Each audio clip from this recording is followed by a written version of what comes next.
what you believe in has no substantial basis of truth or reality, and it's just through faith why you believe this thing. And that's all the Bible is about. The Bible is about faith.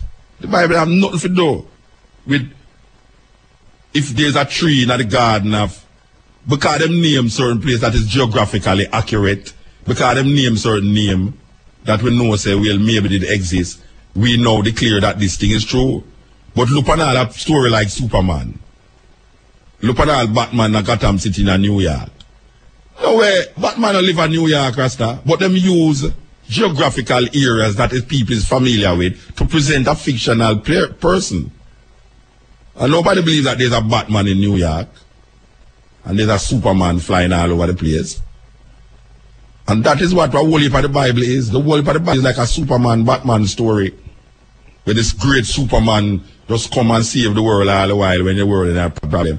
Well, greetings viewers and subscribers. One, open all doing good, open all doing great. Now my people, we're there again on Soul Chat TV with another Mutabaruka content, and as we all know, today is a Sunday, you know, a day where most people have their religious practices.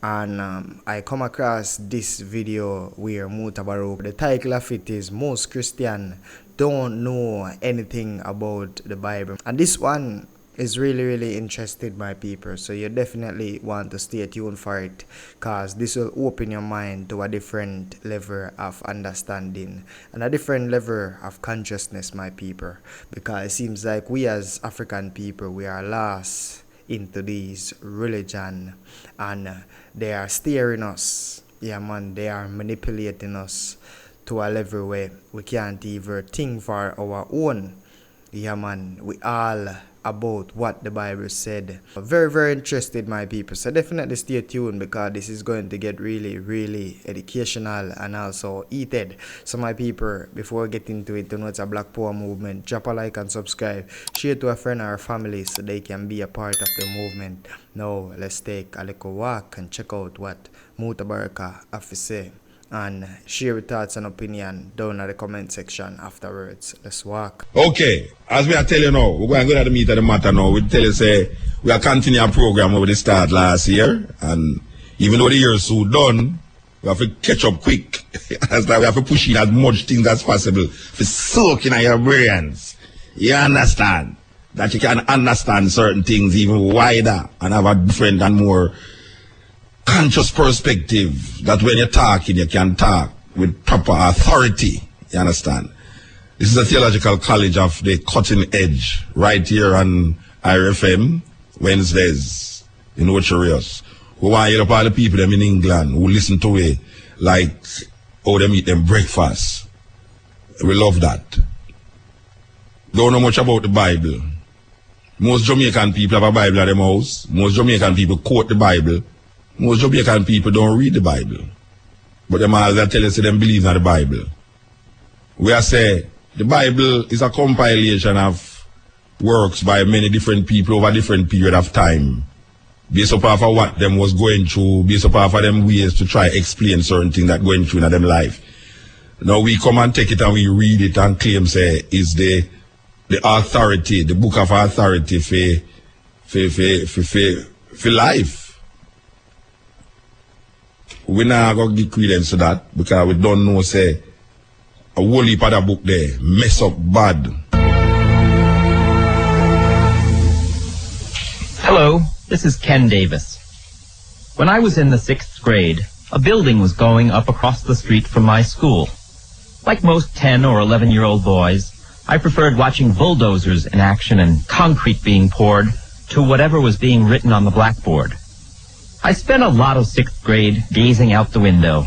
I don't think I learned anything that year. The red brick structure I watched rising with such absorbed fascination was a church. Unlike the soaring Gothic cathedrals of Europe, or the formidable stone church my family attended, this was not a typical church. It was being built in the shape of a mighty boat.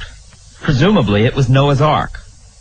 Most of us have a mental picture of Noah's Ark, and we all think it looks like a cute tugboat with a little house on top. Except that Noah's Ark didn't look anything like that. You can look it up yourself, right there in Genesis, you'll find God's little instruction book, a set of divine plans for building an ark. Unfortunately, like most directions that come with bicycles or appliances, these are a little sketchy, providing little more than the rough dimensions of 300 by 50 by 30 cubits, or roughly 450 feet long, 75 feet wide, and 45 feet high. God told Noah to add a roof and put in 3 decks. Beyond that, God's instructions came without a diagram, unless Noah threw away the blueprints when he finished. So we should count Noah putting this thing together in time to beat the rains as one of the first miracles. Many years after I gazed out that classroom window, I discovered that the original Hebrew word for ark literally meant box or chest in English. In other words, Noah's Ark actually looked like a big wooden crate, longer and wider than an American football field and taller than a 3-story building. So the architect who designed that church to look like the Titanic may have understood buttresses and load-bearing walls, but he didn't know his Bible. He wasn't alone.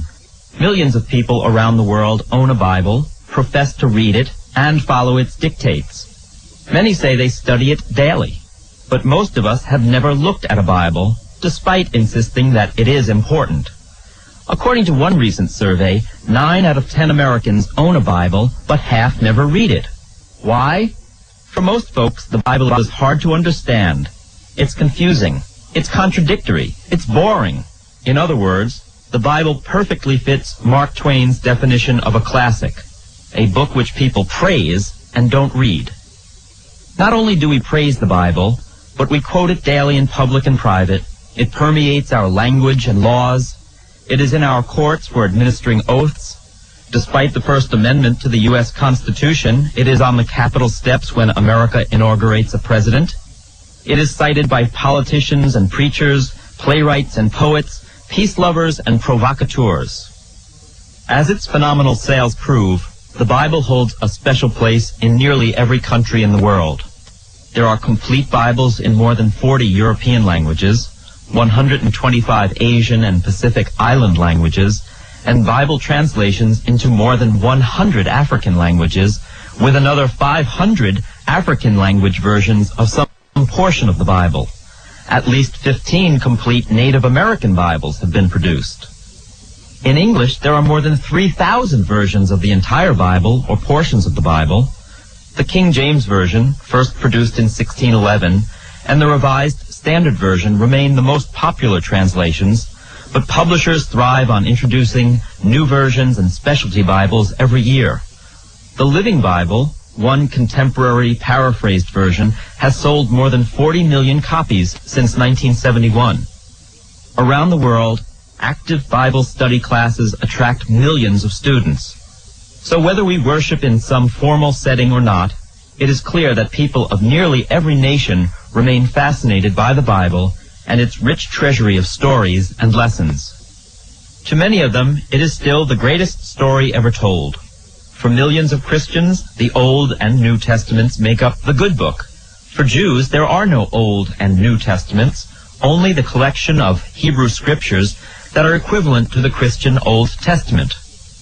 In spite of these differences, the common chord for Christian and Jews is strong. These books have been the source of inspiration, healing, spiritual guidance, and ethical rules for thousands of years. The Bible is clearly many things to many people. The problem is, most of us don't know much about the Bible. Raised in a secular, media-saturated world in which references to God and religion leave us in embarrassed silence, we have wide-ranging reasons for this ignorance. For some, it was simply being bored by the drone of Sunday school or Hebrew class.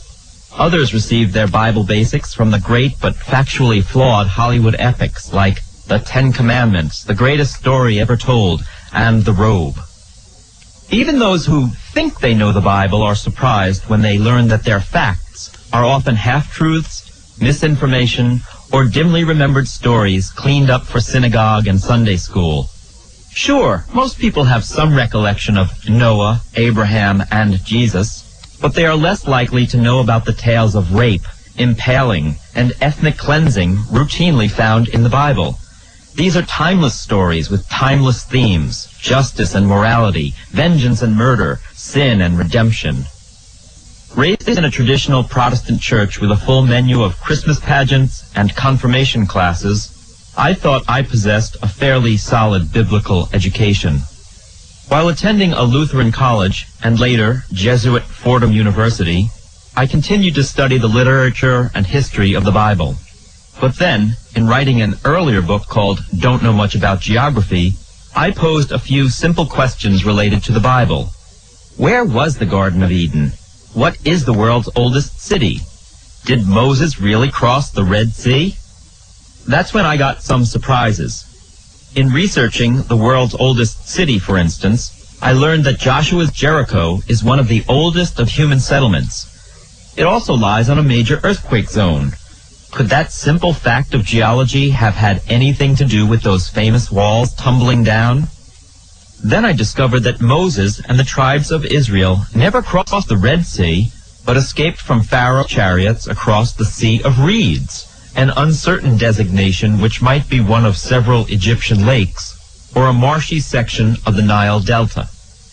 This mistranslation crept into the Greek version and was uncovered by modern scholars with access to old Hebrew manuscripts. To me, the fact that the Exodus, one of the key stories in the Bible, was garbled by a mistranslation was a striking revelation, and it set me to thinking, how many other glitches are there in the Bible? How many other little mistakes in translation have blurred our understanding of the real story?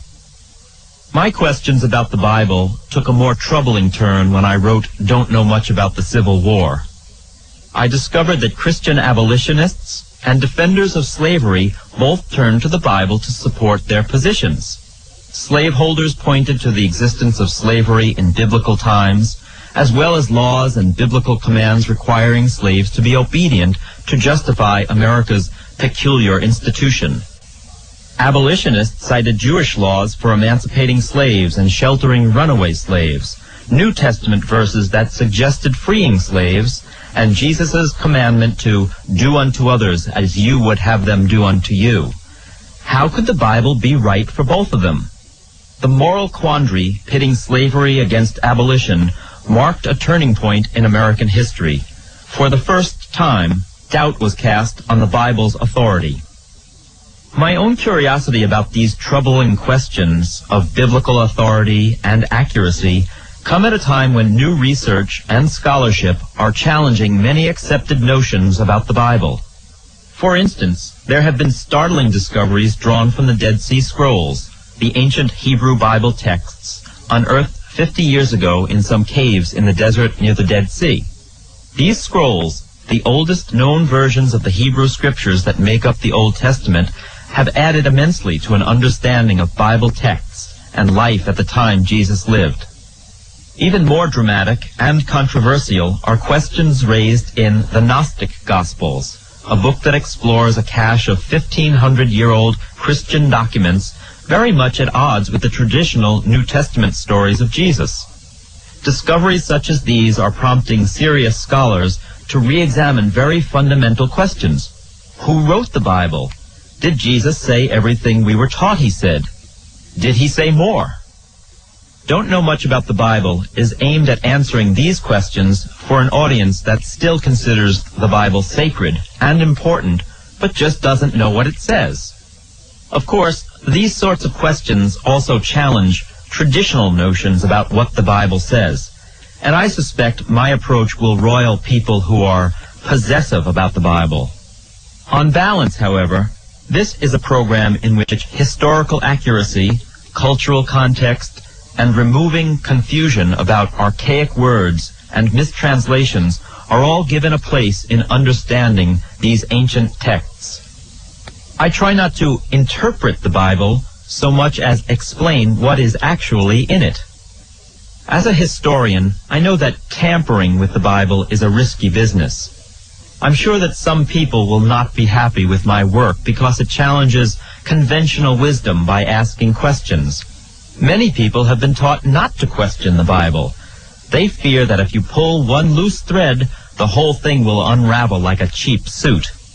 Ultimately, the Bible is a book of faith, not history, biology, biography, science, or even philosophy. The questions I pose may be an affront to people who still believe that the Bible is the unquestionable Word of God.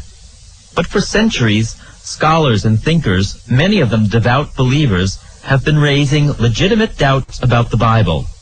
People of faith shouldn't fear these inquiries. If my questions upset you, blame Adam and Eve. After all, that forbidden fruit was plucked from the tree of knowledge, and knowledge is what this is all about. Underlying the Don't Know Much About series is the notion that school doesn't end when we leave the classroom. I believe it is crucial for people to question the easy assumptions they grow up with about religion, history, or a Ford versus a Chevy. The world is a school, life about learning. In the words of poet William Butler Yeats, education is not the filling of a pail, but the lighting of a fire. Beyond lighting a fire, Don't Know Much About the Bible has more ambitious goals. We live in fascinating but confounding times. Rarely has the world seemed so corrupt, yet rarely has there been such worldwide interest in religion and spirituality. Whether it is millennial curiosity or the weary rejection of modern life, many people are pondering their lives and searching for something. Call it family values, morality, virtue, perhaps even faith. For these searchers, Don't Know Much About the Bible sets out to offer some help in attaining wisdom and discipline, for understanding words of insight, for acquiring a disciplined and prudent life, doing what is right and just and fair, in the words of Proverbs. An ambitious goal? Absolutely. In other words, for the modern spiritual journeyer, this program sets out to provide a roadmap through a Bible that remains morally instructive, vividly alive, and spiritually challenging. Can I bring you faith? Make you believe? I'm not even going to try. If that is what you find, amen. If you don't find faith in this program, however, I hope you will at least find wisdom.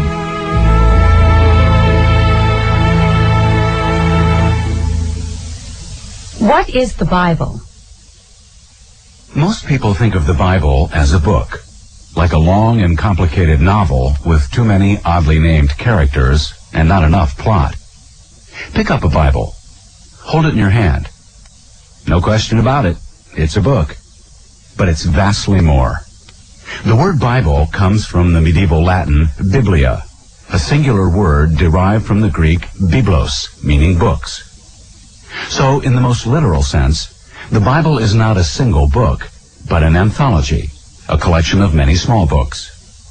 In an even broader sense, it's not just an anthology of shorter works, but an entire library.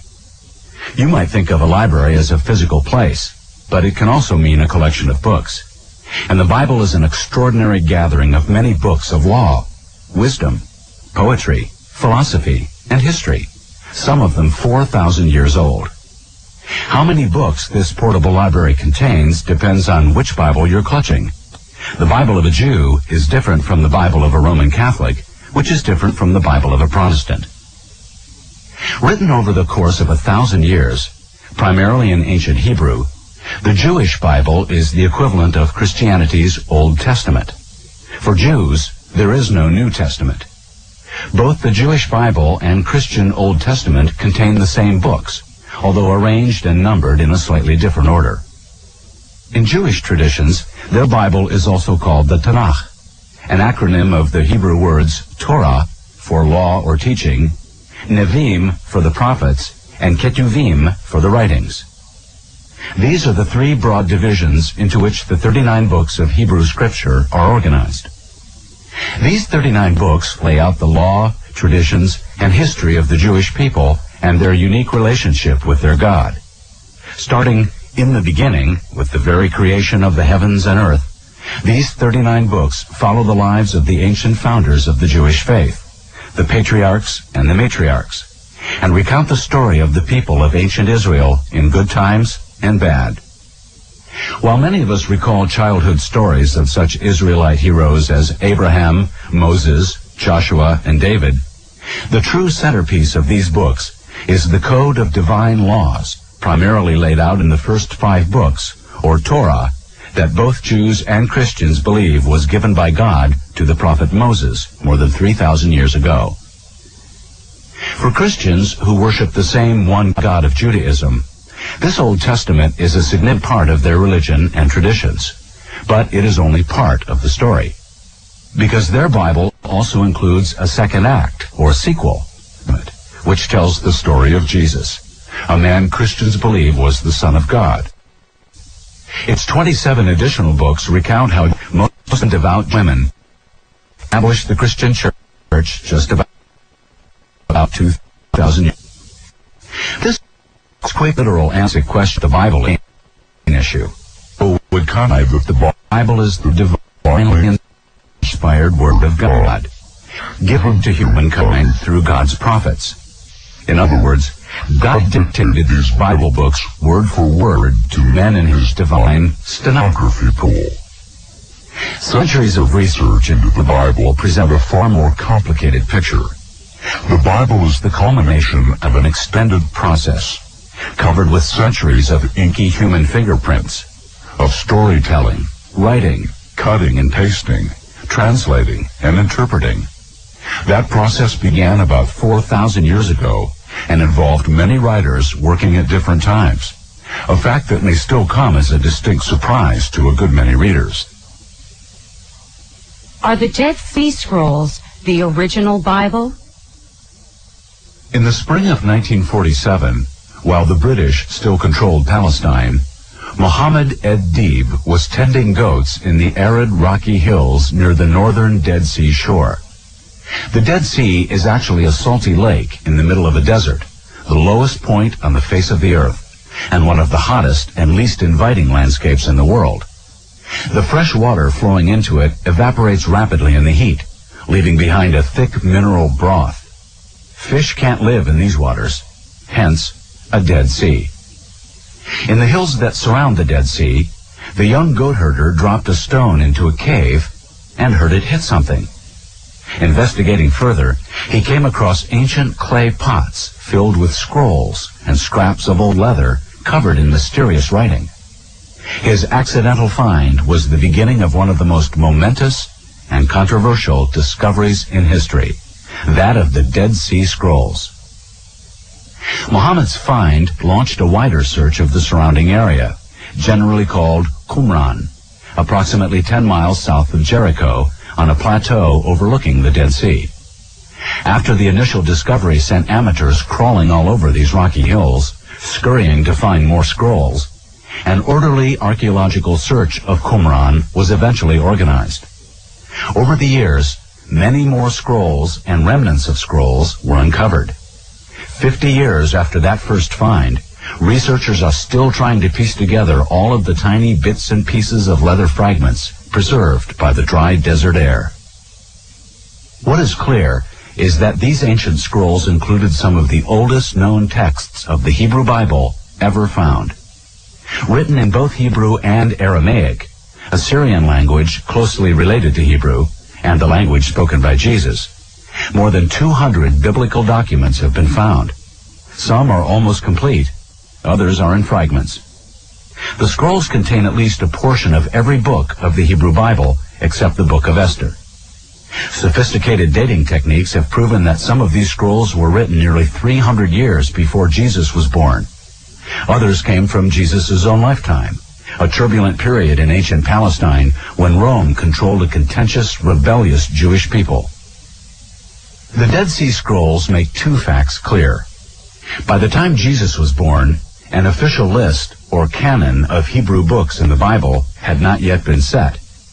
And while these old books are very similar to the Hebrew Scriptures as they are known today, there were slightly different versions of some of these ancient Hebrew texts. While the scrolls from Qumran offer fascinating information about the Hebrew text of the Bible and life in first-century Palestine, they leave another big, tantalizing question unresolved. Who wrote the Hebrew Bible of Old Testament? Many readers of the Bible still possess the divine light bulb notion of the Bible's composition. In this scenario, A man was sitting in his tent in the Sinai desert when suddenly, in a glorious flash, the entire text of the scriptures started flowing onto parchment or papyrus. As the Gershwins put it so succinctly, it ain't necessarily so. The history of the Holy Scriptures that modern Jews and Christians study is a fantastic story in itself, a tale out of an Indiana Jones movie. It's still unfolding with each new archaeological dig and discovery of an ancient scroll. Yet while the depth of our knowledge grows, the answer to a basic and extraordinary question largely remains a mystery. Who wrote the Bible? In spite of tremendous strides in scholarship and research dedicated to this question, the fact remains, no one really knows.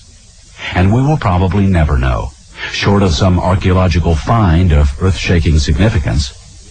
But it is safe to say that the King James Version, familiar to most English-speaking Christians, and all the other versions loading down the bookstore shelves, are only recent links near the end of a long chain of troubled, sometimes badly garbled, and often conflicting translations. These various translations over the centuries have shaped perceptions of the Bible and what people believe it says. It still comes as a surprise to some English speakers that the Bible was not written in English, or to German speakers that it was not written in German. But research into ancient manuscripts, such as the Dead Sea Scrolls, and the discovery of other ancient libraries have provided many more clues about the people who did write the Bible. First, researchers have learned that some of what appears in the most ancient sections of the Bible, including some of the stories in Genesis, was probably borrowed from other more ancient civilizations, particularly those of Egypt and Babylon. Various aspects of the laws that God gives to Moses in Exodus are similar to Babylonian laws known as the Code of Hammurabi, which is a few centuries older than the Bible. The story of the infant Moses set afloat in a basket is similar to the Mesopotamian legend of an ancient king Naaman. In other words, the authors of the Bible, like writers before and since, were not above liberal borrowing, or what modern writers call fair use. The beginning of the actual process of writing down what Jews call the Tanakh and what Christians call the Old Testament dates back more than 3,000 years to approximately 1000 BCE. BCE, or before the Common Era, replaces BC, before Christ, in the dating system scholars now prefer. The actual process of writing down the scriptures followed an oral tradition that goes back at least another 1,000 years. The oldest of the Hebrew scriptures are the first 5 books of the Bible: Genesis, Exodus, Leviticus, Numbers, and Deuteronomy. In Jewish tradition, these 5 are called the Torah, which means law or teaching. They are also known as both the 5 books of Moses and, in Greek, the Pentateuch, or 5 scrolls. Didn't Moses write the Torah? For centuries, Moses was accepted as the author of the 5 books of Torah. The Torah stated that Moses wrote down what he was told, so this was not simply a scholar's opinion, but an unquestioned matter of faith for both Jews and Christians. Some editions of the Bible still assert that Moses was the author of Genesis, and there are earnest believers who hold that as an article of faith. In the past, daring to question that fact took guts and more than a little chutzpah. When an 11th century scholar pointed out that a list of kings mentioned in the Torah lived long after Moses died, he was called Isaac the Blunderer, and his books were burned. Better his books burned than himself, Isaac undoubtedly mused. By the 17th century, as Europe entered the era of the Enlightenment, when rational thought and scientific observations were elevated over blind faith, other scholars began to question the authorship of Moses. A French priest who raised questions about Moses was arrested and forced to recant his views. In the grand tradition of the Roman Catholic Church, his writing was banned and burned. The official church resisted these questions about Moses for the same reason it always does: to ask questions raises doubts. But their power rested on unquestioning belief. Let some troublemakers start asking about Moses, and before you know it, they'll be asking why women can't be priests. What these generations of scholars all noted was that the books of Moses, in which the laws of God had been laid out, contained contradictions in time, place, and names that couldn't possibly belong in the time of Moses. Why were there duplicate versions of so many Bible stories? Versions that did not always agree. Why, for instance, does Genesis open with two different versions of the creation? Even more troubling, there were different names for God. If God had dictated these scriptures to Moses, why hadn't God used the same name all the time? And finally, how could Moses write at the end of Deuteronomy, "Then Moses, the servant of the Lord, died there in the land of Moab at the Lord's command"? These and other troubling questions raised by the mystery of Moses just wouldn't go away. And as the Enlightenment and Protestant Reformation chipped away at the pervasive power of the Church of Rome, the questions were asked by more and more people. No longer could church leaders explain away the numerous differences in style or the contradictions and anachronisms contained in the Torah as the Word of God, take it or leave it. As generations of scholars pursued this mystery, it became clearer that Moses was not the book's author. They might be the books of Moses, but they were not the books by Moses. Equally important was the mounting evidence that the books attributed to Moses were composed at very different historical times. To many serious scholars, it seemed apparent that more than one author was at work. On many of these points, honest people still disagree. The difference is no one is being burned for heresy any longer. If not Moses, then who? Most scholars now agree that there were at least 4 or 5 main authors, or groups of authors, of the Hebrew Scriptures. They believe that they were composed over a long time, stretching from sometime around 1000 to 400 BCE. The idea that the Torah evolved from a combination of various sources is formally known as the documentary hypothesis. This thinking gained such weight that by 1943, even the Vatican, under Pope Pius XII, acknowledged it was time to solve these questions. Today, the idea is widely accepted and taught by leading religious schools, including the divinity schools at Harvard and Yale, the Union Theological Seminary, and both the Jewish Theological Seminary and the Hebrew Union College. The precise identity of who wrote these books is an unsolved and most likely an unsolvable mystery, barring an archaeological find of the most revolutionary sort. But the principal authors have been given names and are identified by 5 letters of the alphabet: J, E, D, P, and R. J is the oldest, most celebrated of these presumed authors. J is from the first letter of the German word Yahweh, the source of the word Jehovah, another mistranslation now written in English as Yahweh. The biblical writer, codenamed J, consistently calls the Israelite God Yahweh. J is the Hebrew Bible's best storyteller, more interesting, more humorous, and more human than the others. J's Yahweh interacts with man easily and directly. Close on J's heels is E, the Elohist, so called because this author used the word Elohim for God. Although some scholars have placed E before or even contemporary with J, most think E came later, perhaps between 850 and 800 BCE. Most agree also that E is a much less colorful writer than J, and that E's contribution begins with the story of Abraham in Genesis. The third Old Testament author is known as the Deuteronomist, who most likely worked between 700 and 600 BCE and was responsible for large portions of the book of Deuteronomy. D is also thought to have shaped the major historical works of Hebrew Scripture that describe the conquest of Canaan and the establishment of the Kingdom of Israel.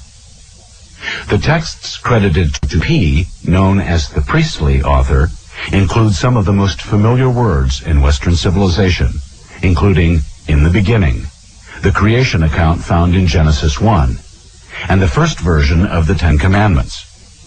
P's contribution was probably written sometime between 550 and 500 BCE. Dry and detail-obsessed, P was especially interested in codifying and justifying all of the ritual laws developed by the early Jewish priesthood. P might as well have been called L, because he is so concerned with the law, but he is also often as long-winded and tedious as a lawyer. In addition to these four writers, or groups of writers, there was probably another individual or group responsible for creating the Pentateuch, and some of the other early books of Israelite history as they now stand. In some respects, yeah, you're tuned to the Theological College of the University of the Cutting Edge, right here in Ocho Rios. Look here, this weekend, Rebel Salute. Why you know say Black History Month coming up, there's a series of activities going to take place. Just tune into the Cutting Edge and it's taking place. We're there with you right through. So we're going to go forward to the tape, you know. Big things are going on it, you know. Big things, if you listen carefully, big things. Responsible for creating the Pentateuch, and some of the other early books of Israelite history as they now stand. In some respects, this was the most extraordinary feat. R was the redactor, or editor, who took the four existing strands and spliced them together, around 400 BCE. Like the others, R's identity is a mystery. No one even knows whether there was more than one redactor. The work of the redactor is fascinating because of the way so many different and even contradictory strands of Scripture were woven together. But it also raises a beguiling question. Were there any parts that are edited out of the picture? That is a mystery that remains in the realm of speculation. As for the other 34 books of the Hebrew Bible, the prophets and the writings, evidence of authorship is either shaky or a complete mystery. Many of the books show the handiwork of writers working at different times and in different historical circumstances. But it is safe to say that David didn't write all, or even most, of the Psalms. Solomon didn't write Proverbs or the Song of, and Isaiah didn't write Isaiah. These books, again transmitted orally for generations, were not finally set down in something like their present form at 400 BCE, long after Moses and David. Some were not considered Holy Scripture for many more years. It was only around 90 CE that the Jewish rabbis closed the book they considered the official list of their Bible. CE, or Common Era, is the historical dating system which scholars now prefer over AD, or Anno Domini. Who were the children of Israel? Why is there no evidence outside the Bible that such crucial personalities as Abraham or Moses existed? Why didn't the Israelites think to make sure that they kept track of which mountain was Mount Sinai of the Ten Commandments? These are bothersome questions for any thinking reader of the Bible, but they point to another underlying issue. Most of us have no sense of the historical background of the Israelites and little idea as to who the people of the Hebrew actually were. This brings us to a basic fact. It is nearly impossible to understand the writing and meaning of the Bible without understanding the history of the people who wrote it, the ancient Israelites. Who were these people? The first Jews. Located on the eastern coast of the Mediterranean, the world of the Bible is a tiny area, but it was a natural bridge between three continents, Africa, Asia, Europe, as well as a natural beachhead for seafaring traders from the Mediterranean. And it was this geography that made the area such a collecting point for so many different groups who have had so much impact on history. Though small in area, this land the Bible called Canaan features an extraordinary diversity of climate and features. A gentle coastline slopes up to mountains and the vast deserts beyond. The Jordan River flows from the steep, snow-tipped mountains of Jordan into a beautiful freshwater lake, the Sea of Galilee, before plunging down to the Dead Sea. Into such striking contrasts came waves of people, some as wanderers, some as traders, but many as invaders and conquerors. This was a blood-soaked piece of real estate, just as it continues to be today. Bracketing the land of Canaan were the two great superpowers of the ancient world. To the north and east was the land of Mesopotamia, the cradle of civilization that sprung up in the fertile plains between the Tigris and Euphrates rivers. At the extreme other end of the land was Egypt, home of a civilization that lasted for thousands of years. Wedged into a tiny strip of land between the sea and desert, Canaan served as bridge, buffer, and battleground between these ancient lands, whose emperors vied for control of the area for centuries. The land called in the Bible gradually grew to include both rural and urban people. A true melting pot, it was a land of herders, farmers, and traders. It was also a land of many god religions, although one group of Canaanite gods was most widely worshipped. The supreme god, the creator, called El, a word that figures prominently in Genesis, as evidenced in such names as Israel and Bethel. El's son was the storm god Baal, another name that appears prominently throughout ancient Israel's violent history. And among Baal's consorts were Astarte and Asherah, mythical female goddesses who must have been very alluring to the children of Israel. The followers of Moses and their descendants kept getting into trouble with their Yahweh God because they continued to worship these fertility goddesses instead of Yahweh. Since worshiping Baal and his goddesses probably meant having sex, or watching priests have sex, it was presumably more appealing to the masses than a religion that involved killing small animals and didn't allow women in the temple. This oversexed Canaan was the little piece of land that the Israelites said they had been promised by their God. There is little historical or archaeological evidence to tell much about the people who came to be called Hebrews, a word possibly derived from an Egyptian word, Habiru, a derogatory term for outsiders, or Jews, derived from the later Roman name for the country, Judea. No one really knows when the children of Israel arrived in Canaan. No one really knows precisely where they came from, although the evidence points to beginnings in the Tigris-Euphrates area. At some point, they moved into Canaan, and sometime after 2000 BCE, some of them crossed into Egypt and remained there in the Nile Delta for a few hundred years. This group left Egypt, where they said they had been enslaved by an unnamed pharaoh, and moved into the wastelands of either the Sinai or Arabian desert for 40 years under the direction of a charismatic leader named Moses, who said he spoke to God. Through Moses, the ancient promises that these people would one day possess Canaan were reconfirmed. By around 1200 BCE, through conquest or gradual migration, the Bible has it both ways, they eventually took control of the land from the Canaanites, whose religious and sexual practices were so abhorrent to them. It's difficult to say precisely what these Canaanites did that was so abominable, but it can be assumed they had sex in their temples and possibly didn't flinch at homosexuality, incest, bestiality, or human sacrifice. The first piece of historical evidence of the existence of the children of Israel is a stone plaque, or stela, from Egypt, dated 1235 BCE. This stela, from the reign of Pharaoh Merneptah, mentions the complete destruction of the people of Israel. Merneptah's claim of a lopsided military victory, obviously inflated, is the first recorded reference to the people of Israel outside the Bible. If the scriptures were written in Hebrew, where did all the Greek words come from? Approximately 2,000 years of history pass within the Bible's pages. Great empires came and went around the ancient Near East. Along with those rising and falling empires and cultures, Hebrew and Aramaic fell into disuse, eventually replaced by Greek. And sometime around 250 BCE, when many Jews realized that they no longer understood the Hebrew of their ancient religion, someone decided to preserve those writings in a complete Greek translation of Hebrew scripture.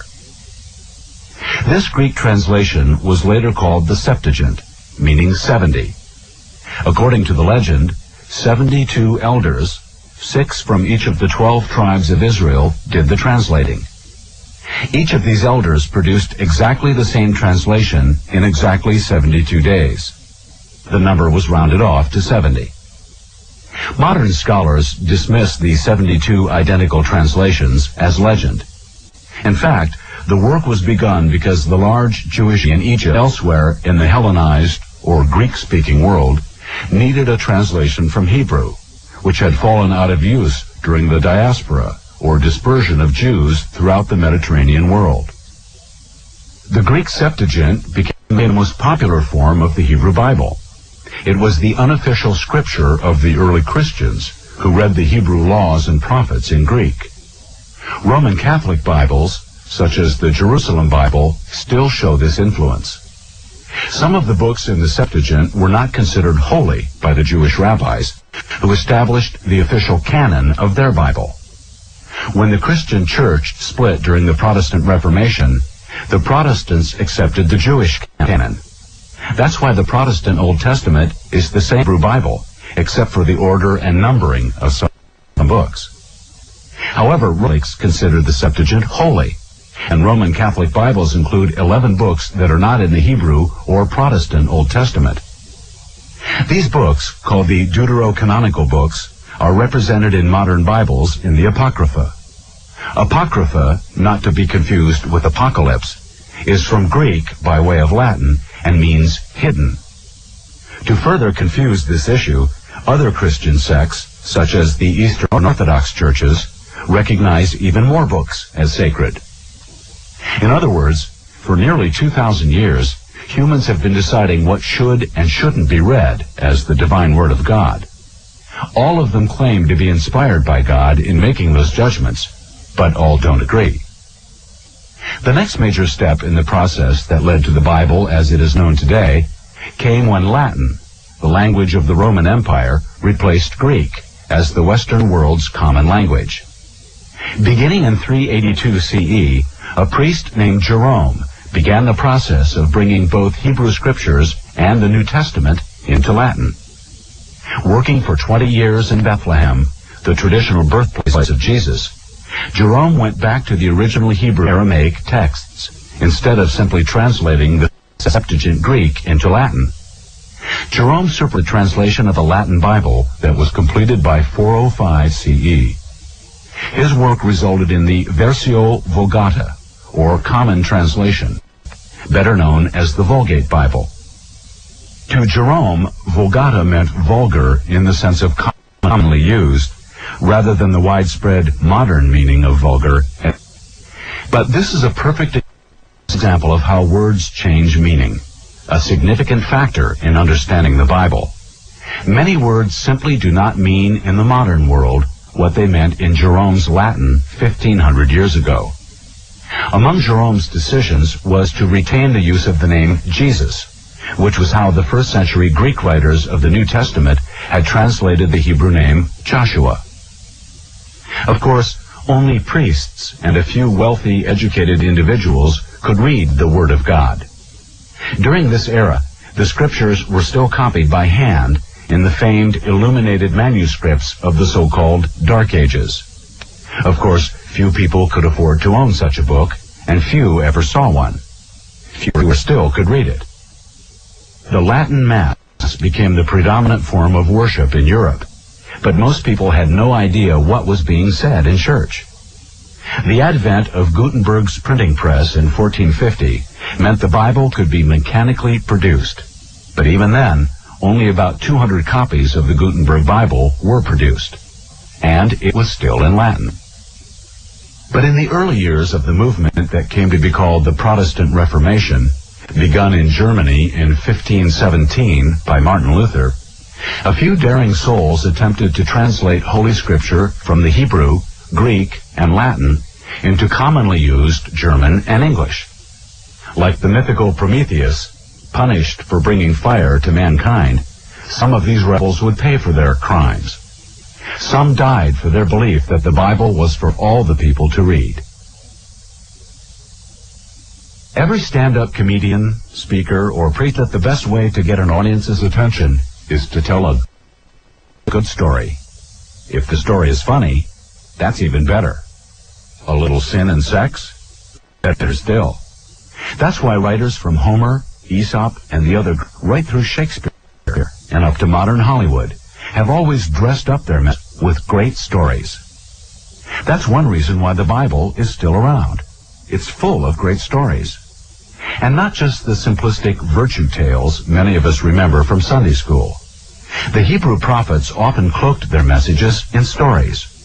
And Jesus certainly relied upon parables and short stories to teach. But nowhere is the truth of the Bible being a great story more evident than in its opening book. Here is an account of the beginning of human civilization and God's unique relationship with humanity, reduced to a series of fascinating narratives. This mini-series is filled with all the cliffhanging action and humor that we expect from television or the movies. The stories are poignant, funny, compelling, and not a little troubling. On one hand, there is faith, goodness in the face of evil, and obedience to God. But on the other hand, there is betrayal, trickery, thieving, incest, and murder. These aren't the simplistic, moralizing Sunday school of a bunch of goody-goodies who are well-behaved and did exactly what God told them to do. And what God told them to do wasn't always so nice in the first place. Yeah, man, this is the Cutting Edge and IRFF show. I hear that some man sit down around them radio now and can't get up because of what the man I say. Yes, man, that's where it go. I Cutting Edge you listen to. So we continue, you know. We continue. Yes. What is happening? The Torah, by the opening words, or first significant word in the book, call it Bereshit, in the beginning. Readers who return to Genesis after an absence may be surprised to discover that it is a much different story from the one they may dimly recall from childhood. Genesis covers time from the beginning of the world through early human history and the rise of civilization to the establishment of God's relationships, matriarchs, and people of Israel, told through the compelling stories of Abraham and Sarah, Isaac, Rebekah, and their twin sons, Esau and Jacob's wives and family, the chief member of which was Joseph.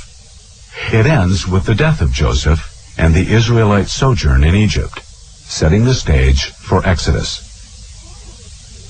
Why are there two creations in Genesis?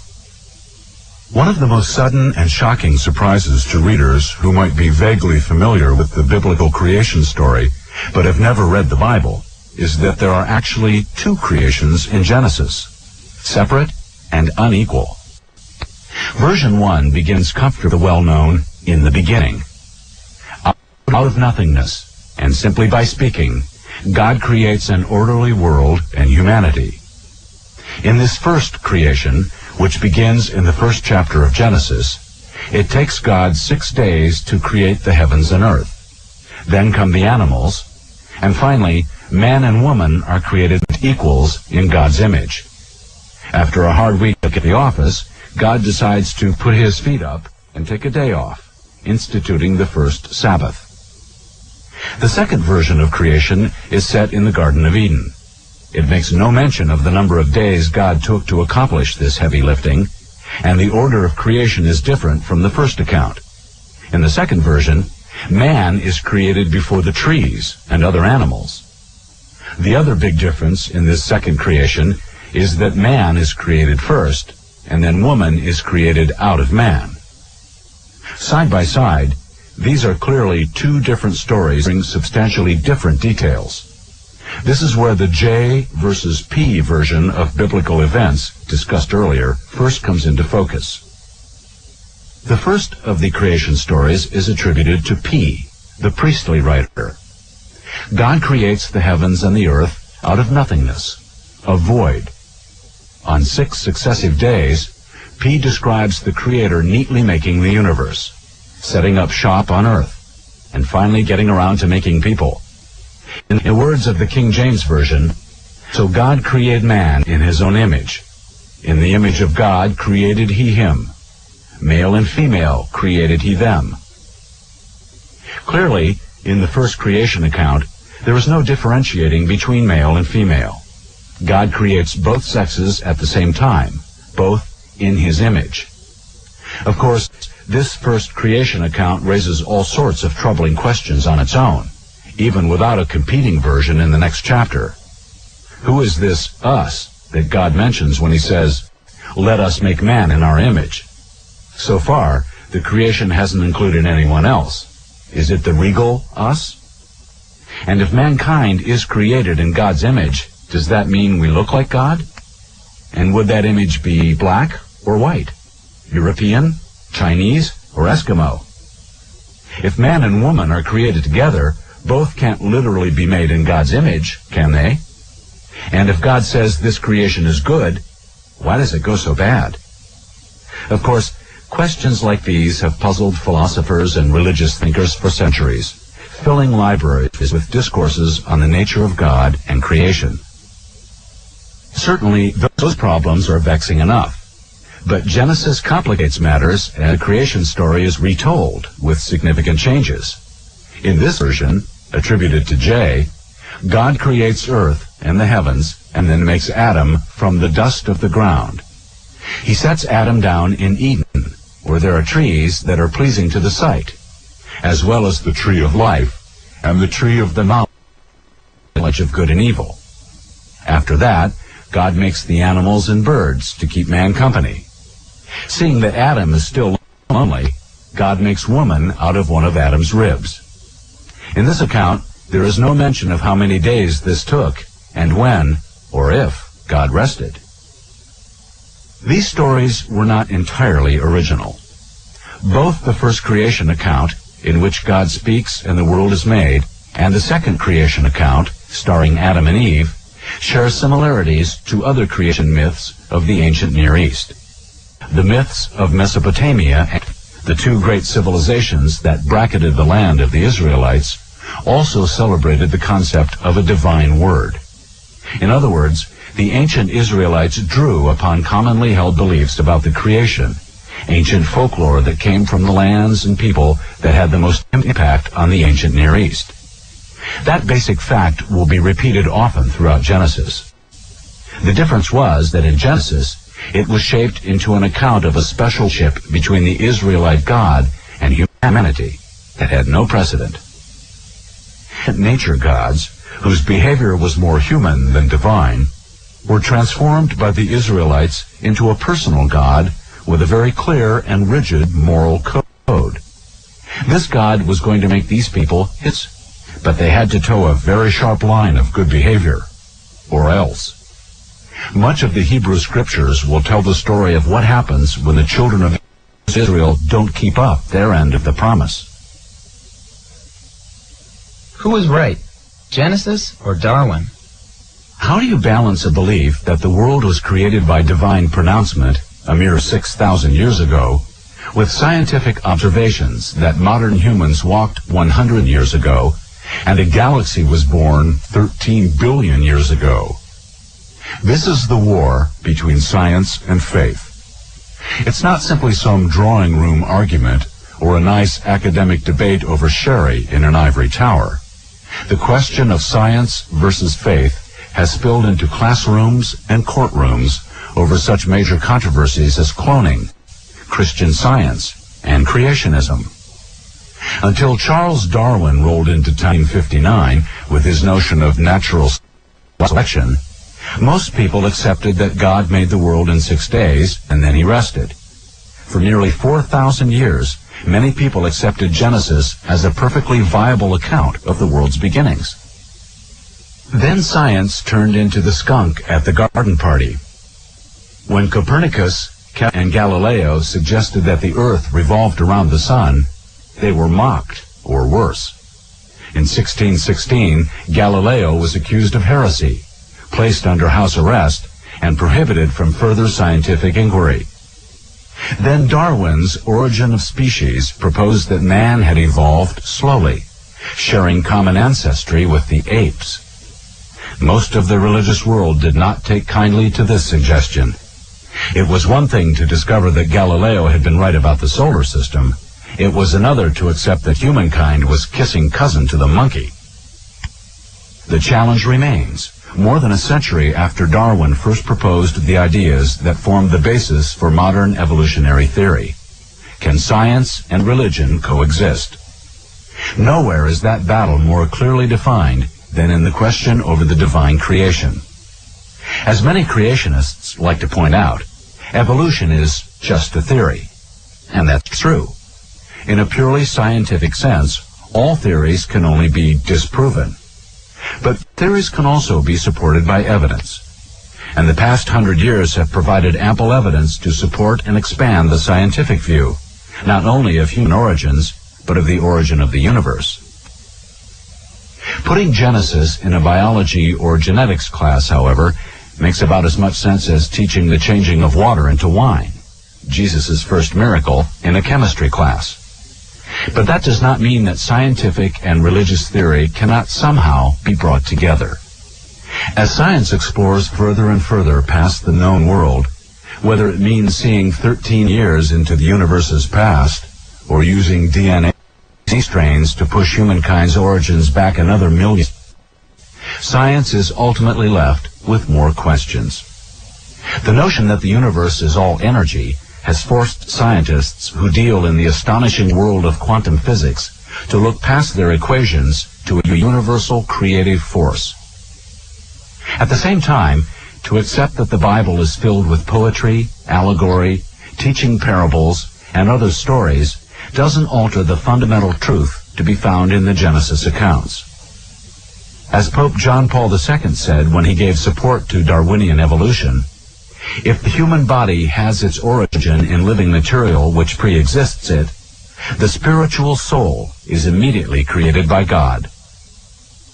Of course, science can't speak of the creation or even existence of the soul. The soul can't be removed, weighed, and dissected as human organs can. Why not see the creation in Genesis as a magnificent metaphor for the Big Bang, an event that science acknowledges but does not yet fully understand?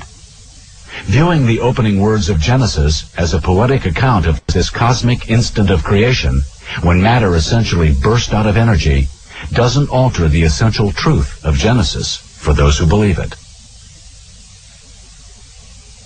Having made man out of the dust and brought him into existence with the breath of life, God places man in Eden, warning him not to eat from the tree of the knowledge of good and evil, threatening death if he does. Then God creates the rest of the animals to keep him company. The man names these animals, but still doesn't have a proper partner. God then causes the man to sleep and removes one of his ribs and forms woman.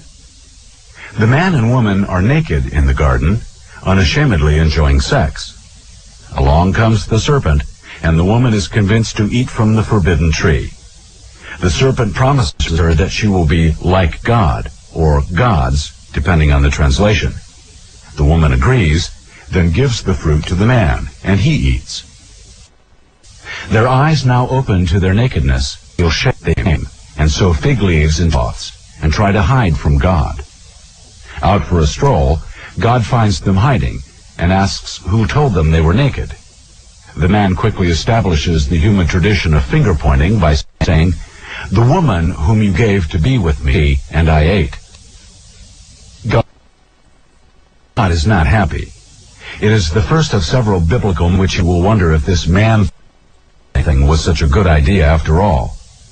But starting from scratch, God gets, then he gets even. The serpent is cursed to crawl on his belly, and there will be permanent hostility between snakes and people. The woman will suffer the pain of childbirth and be ruled by her husband. We know a man wrote that. Instead of invoking the death sentence promised earlier, God curses the man to a life of hard work. Then the first couple gets kicked out of the garden. Were there really apples in Eden? Apples are supposed to be good for you. An apple a day keeps the doctor away. And what's more wholesome in America than apple pie? So how come apples got such a bad name in Genesis? Truth is, there was no apple in Eden. Genesis doesn't even mention forbidden fruit. The Eden account mentions only the fruit of knowledge and the fruit of everlasting life. Some historians have suggested a number of likely suspects as the forbidden fruit, including apricots, pomegranates, or figs. A prime candidate, the leaves of the fig tree became the first unisex leisure wear. Fig trees also figure prominently in other spiritual tales, particularly that of the Buddha, who achieved enlightenment while sitting beneath a fig tree known as the Tree of Wisdom. This suggests that the fig may be more than just filling fruits. In other words, the image of Eve polishing up a nice red apple, fodder for great artists and political cartoonists throughout history, has no biblical basis. The apple wasn't connected to the Eden story until the European Middle Ages, when artists began to depict Eve with an apple, presumably as a way to give common people a familiar fruit. In eating from the tree, Adam and Eve acquire the capacity for rational and ethical judgments, one of the key ingredients in setting human beings apart from the rest of the animal world. If the first couple had obeyed God, it would have meant that humanity would have lived in peace, without wants, worry, or presumably violence. But what a boring paradise that might have been. A vegetarian paradise with no wants is like a life of eternal infancy, a paradise without science, art, and the sort of rational distinctions that have brought humanity to state. The biblical tale of the fall is similar to other legends that contrast humanity's sufferings with an earlier time of perfection, a lost paradise or golden age. The Greeks' Pandora, like Eve, is responsible for the misfortunes of mankind. She disobeyed the order not to open the box out of which all the troubles of the world flew. Like all such myths of a lost golden age, the biblical fall is an attempt to problems of evil and human suffering, and a symbol of how humans yearned for a better, but possibly unattainable world. Adam and Eve have two sons, Cain and Abel. Cain, the firstborn, was a farmer. Abel was the first shepherd. Both bring offerings to God, but God rejects Cain's offering of grain without explanation, preferring Abel's, which was the firstborn of his flock. Angry that God rejects his offering, Cain decides to take it out on Abel and kills his brother. God discovers this act when he asks Cain where is, and the famous "Am I my brother's keeper?" reply is given. God curses him by making him a wanderer, the original fugitive, and marks him with an unseen sign. This so-called mark of Cain is actually a protective sign from God that will prevent anyone from murdering Cain, who heads off to the land of Nod, east of Eden. It is not precisely clear why God gives the murderer this mark of divine protection. Perhaps God wants to reserve judgment on Cain for himself. After Cain leaves, Adam and Eve give birth to a third son, Seth. Where did Cain's wife come from? So we have Adam, Eve, and their sons, Cain and Abel. The story of Cain and Abel introduces many of the themes that will recur throughout Genesis and the Hebrew Scriptures. Of course, it marks the first murder. But there is also the first appearance of sibling rivalry and the enmity between brothers played throughout Genesis. The two characters also symbolically represent the farmer, Cain, or Abel. Tension between these groups was common throughout ancient times, so the story stands as a mythical explanation for the conflict between these two ancient callings, the true oldest professions. Cain goes off to the land of Nod, which means wandering, and finds an unnamed wife. Where did she come from? The scriptures contain no explanation for Cain's wife or the people Cain fears might murder him. One simplistic rationale, unsupported by the text, is that God kept creating more people after Adam and Eve. Is that Adam and Eve had more children, and they were all able to intermarry, as incest was not yet deemed out of bounds. This inconsistency is only one of many blows to the literal interpretation of the Bible. This is the chief argument for viewing the Genesis account as a mythical folktale tracing the primeval beginnings of humanity, steeped in the ancient folklore of the Near East. Once married, Cain begins a family, and his firstborn son is named Enoch. Cain also builds a city called Enoch. This is a typical Genesis combination of place and personal names. The notion that Cain builds a city also contradicts the curse that Cain would always be a wanderer. He was actually the founder of the first city. Maybe God issued a parole. Genesis doesn't say. At this point in the narrative, two genealogies trace the descendants of Cain and his younger brother Seth, born after Abel's death. The Seth list, the more important of the two in that it leads to Noah, also contains specific and fantastic ages for each ancestor. The Lord saw that the wickedness of humankind was great in the earth, and that every inclination of the thoughts of their hearts was only evil continually. And the Lord was sorry that he had made mankind on the earth, and it grieved him to his heart. So the Lord said, I will blot out from the earth the human beings I did, people together with animals and creeping things and birds of the air, for I am sorry that I have made them. But Noah found faith sight of the Lord. Genesis chapter 6, verses 5 through 8. People have become very wicked, so God decides to clean the slate by sending a flood. Only Noah and his family, direct descendants of Adam, are good enough to save.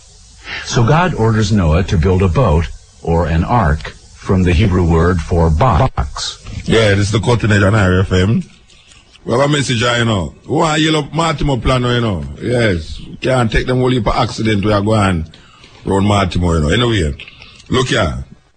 Anyone who know Lovey, who used to live at Trenchtown, and maybe still live at Trenchtown, why you get in contact with Baltimore Plano? And we will give you this number. Anybody who know Lovey, yes, who know Plano, the number is 851-2674. 851-2674. Plano is urgently trying to get in contact with Lovey. This is the Cutting Edge on RFM. We're going through the pieces, as we say, very important CD, this one, very important. Or chest.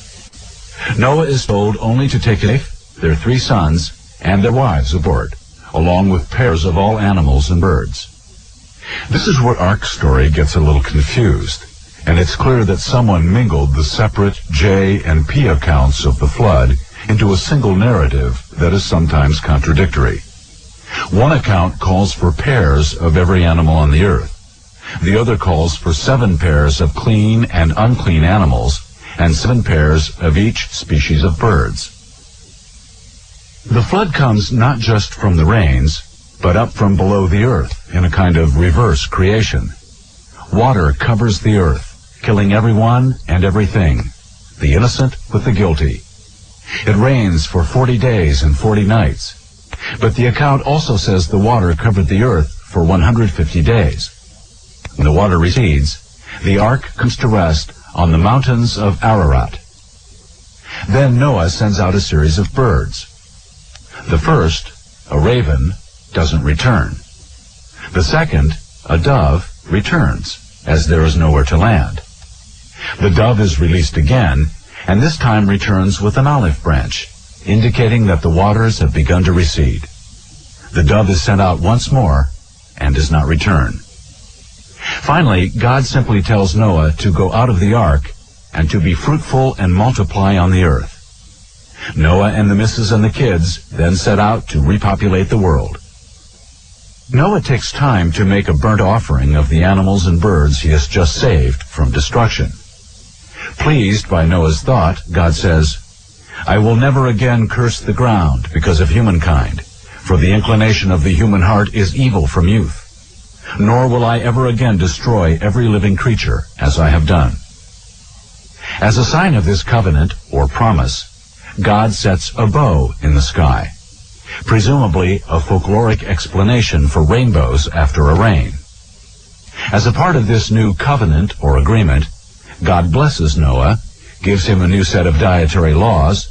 Meat is now in, the vegetarianism specified earlier in Genesis is out, and institutes a new sanction against murder because man has been made in God's image.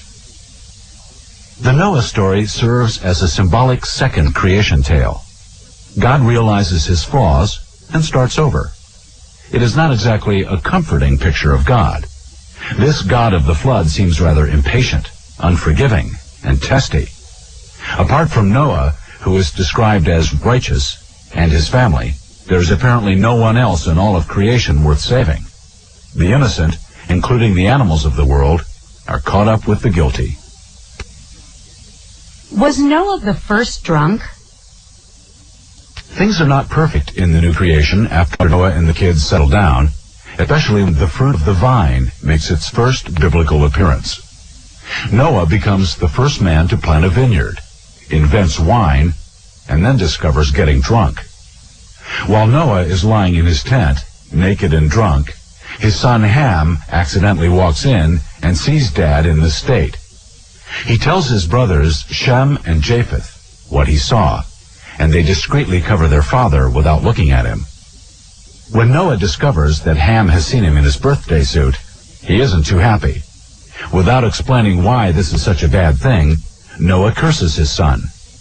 But there is some confusion here because Noah places the curse on Canaan, Ham's son, rather than on the actual culprit, Ham. He says, "Cursed be Canaan, lowest of slaves shall he be to his brothers." He also says, "Blessed by the Lord my God be Shem, and let Canaan be his slave." This confusion had long-lasting and ghastly implications. The point of this story would have been quite clear for the ancient Israelites. They were meant to rule over Canaan's descendants, the people who lived in the Promised Land. The Canaanites had a reputation for fairly lascivious sexual practices that were highly offensive in the eyes of the Israelites. Seeing one's father naked, and in some interpretations a homosexual act by Ham has been suggested, was associated with the lewd Canaanite sexual practices. In Leviticus, the phrase, "to uncover nakedness," is a euphemism for sexual relations. But the real historical impact of this passage was the later interpretation widely given to the story in 17th and 18th century America. Looking for moral justification for slavery, American slaveholders argued, incorrectly, that Ham was the ancestor of the so-called southern tribes that included Africa. As the children of Ham, Africans were therefore meant to be slaves, a point of view that can only be charitably called way off base. Still, it was a widely accepted interpretation in England and America until well into the 1800s, when some Christian groups began to condemn slavery as a grave sin. Numerous other biblical verses were also cited in defense of slavery, although overlooked were some of the other Israelite laws regarding slavery, including invocations to free runaway slaves. The other sons of Noah received great blessings, and the line beginning with Noah's son Shem eventually leads to the patriarch Abraham. The name Shem is the source of the word Semite, which applies to all the groups who were descended from Shem, Jew and Arab alike. Born in a direct line from Noah, Abram, the son of Terah, was also directly descended from Adam. The founding patriarch of Jew and Arabs alike, Abram, whose name will later be changed to Abraham, had a brother named Haran. Haran died, but had a son named Lot, who was Abram's nephew. Abram's wife was Sarai, who was also his half-sister. Terah took his son Abram, Sarai, and Lot to Haran. A little confusion here, because the place name is the same name of Abram's dead brother. Haran is the name of a city in Mesopotamia, in what is now modern Syria. While in Haran, Abram is instructed by God to go to nearby Canaan, a land that God promises to Abram and his descendants. In Canaan, Abram sets up 2 altars and invokes the name of the Lord. When a famine strikes, Abram goes to Egypt, where he is afraid that the Pharaoh will kill him in order to take his wife, Sarai, because she is so beautiful. To save his own life, Abram tells Sarai to pretend she is his sister. Sarai is taken into the Pharaoh's household as a concubine, and Abram prospers. But God sends a plague on the Pharaoh's house, and when the Pharaoh discovers Abram's deceit, he orders Abram to leave Egypt. Once back in Canaan, Abram and Lot decide to split up. Abram offers Lot the first choice of land, and Abram's nephew picks out a plain near the city of Sodom. Abram goes to the hill country of Canaan, where he is once more told by God, "I will make your offspring like the dust of the earth, so that if one can count the dust of the earth, your offspring also can be counted." Promised repeatedly that he will found a great nation, Abram is getting worried, and not any younger. When he considers making one of his household slaves his heir, his wife Sarai suggests he take her Egyptian slave, Hagar, as a concubine. Any child she bore would still be considered Sarai's. Clay tablets found in the Near East confirm that this would have been a completely acceptable idea in that time. But the story takes on a wonderful human quality when the barren Sarai becomes jealous of the pregnant Hagar and mistreats her. Hagar runs away into the wilderness, where God promises that her unborn child will also have many offspring. And she returns to Abram to bear his first son, Ishmael, which means God hears. Arabs trace their origin to the Ishmaelites, the Bedouin tribes of the southern wilderness. This is the ancient connection between Arab and Jew through Abraham. But God promises yet another son to the incredulous Abram, now 99 years old, and Sarai, who is 90. God tells Abram that he will now be called Abraham, which means ancestor of a multitude. God promises him all the land of Canaan, and asks him to keep the deal by circumcising every male in his tribe. Abraham agrees, and all the adult males, including 13-year-old Ishmael, are circumcised. The ritualistic removal of the male foreskin is not peculiar to the descendants of Abraham. It was practiced by many African, South American, and Middle Eastern people, including the Egyptians. Sarai laughs at the seemingly ridiculous notion that she will bear a son at her age. God also changes her name to Sarah. Later, Sarah gives birth to Isaac, a name that means he laughs. Isaac will become Abraham's heir. Hagar is once more forced to flee because of Sarah's jealousy, and again the promise is made that Ishmael will found a nation. Left in the wilderness without water, Hagar begs not to see her son die. An angel, an English word derived from the Greek word for messenger, appears to Hagar, and a well miraculously begins to flow. In that biblical hotspot, Sodom, where Abraham's nephew Lot has chosen to settle, once again, people have turned very bad. God looks down and doesn't like the scene. Evil is everywhere, especially in the form of unspecified sexual depravity, which is why certain sexual crimes are still gathered together under the catch-all term sodomy. Once again, God decides to do away with at least some of his most troublesome creations. Remember, God promised Noah that he would never again destroy everyone. But before God wipes anybody out, Abraham strikes a bargain with the Lord, persuasively arguing that God should not destroy the innocent with the guilty.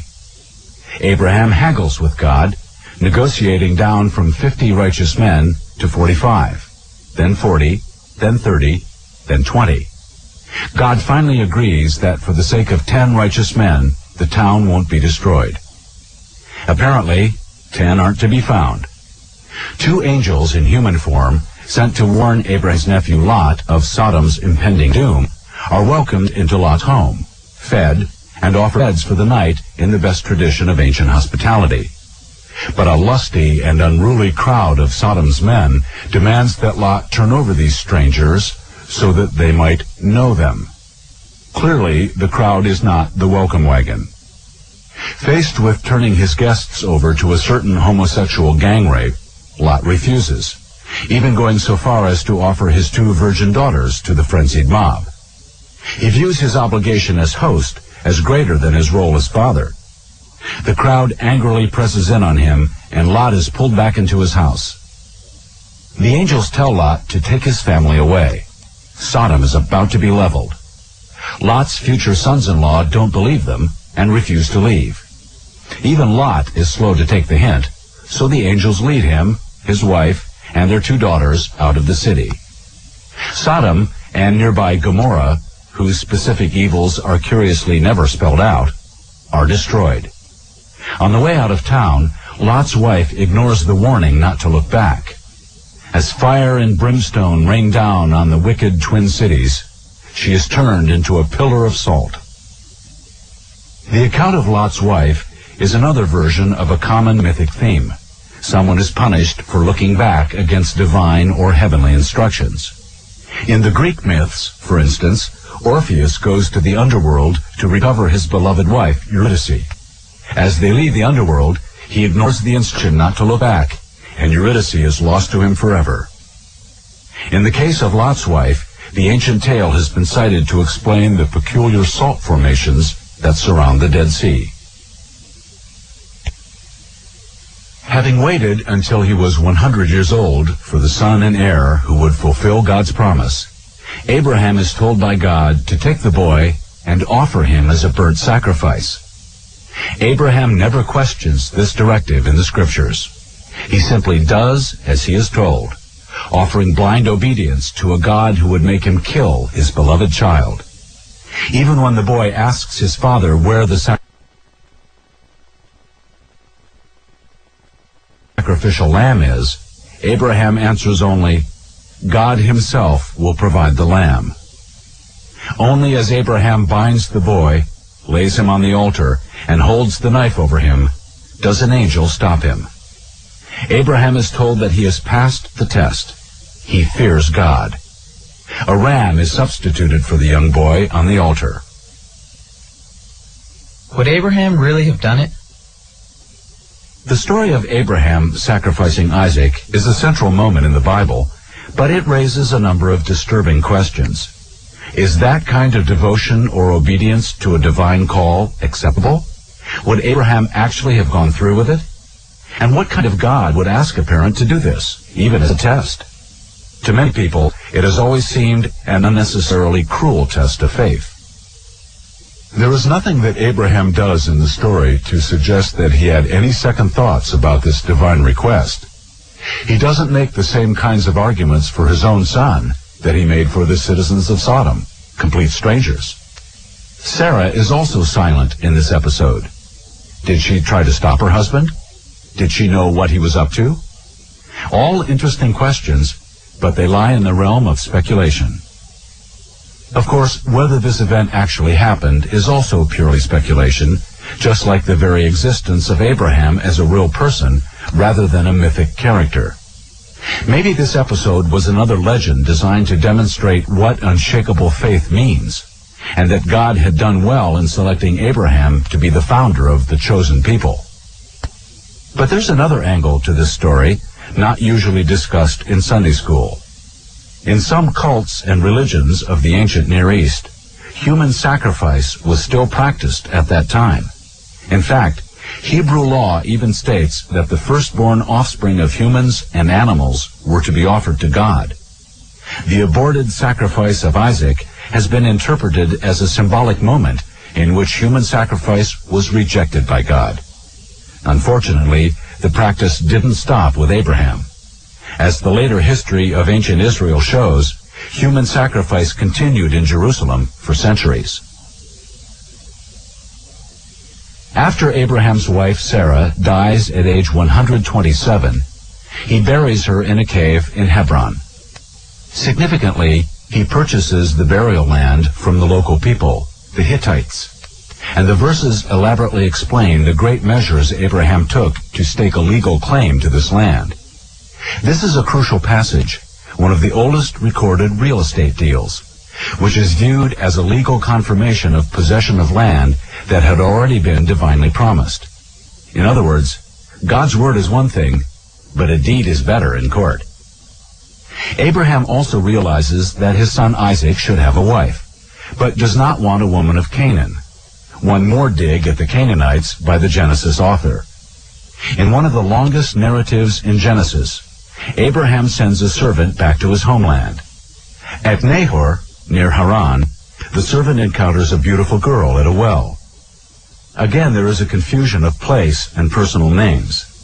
Nahor is the name of a town, but it is also the name of another of Abraham's brothers. The girl draws water for him, and Abraham's servant treats this as a sign from God that this is the girl for Isaac. She is Rebekah, the daughter of Abraham's nephew, Bethuel. Abraham's servant is welcomed into the house by Rebekah's older brother, Laban, and in an elaborate negotiation, the two strike a deal for Rebekah to become Isaac's wife. After Sarah's death, old Abraham decides he's not done sowing oats yet either. He takes another wife, Keturah, who has 6 more of Abraham's children. These are the ancestors of other Arabic tribes, including the Midianites, who later figure in the story of Moses. When Abraham finally dies, at age 175, he is buried alongside Sarah in the cave on the site he had purchased at Hebron. Another genealogy follows Abraham's death and traced the children of Ishmael, who also had 12 sons, who were later organized into 12 tribes. Like Abraham, Isaac is promised the land and many descendants. He is like Abraham in another respect too. Once again there is a famine, and God tells Isaac to go to the land of King Abimelech, with whom Abraham had an earlier dispute. In a tale that mirrors Abraham's lie about his wife, Sarah, to the Pharaoh, Isaac tells the local people that Rebekah is his sister, because he too fears he might be killed because Rebekah is so desirable. When King Abimelech sees Isaac fondling Rebekah in a field, he says, "So she is your wife. Why then did you say, 'She is my sister'?" Abimelech orders no one to bother Isaac, who goes on to prosper.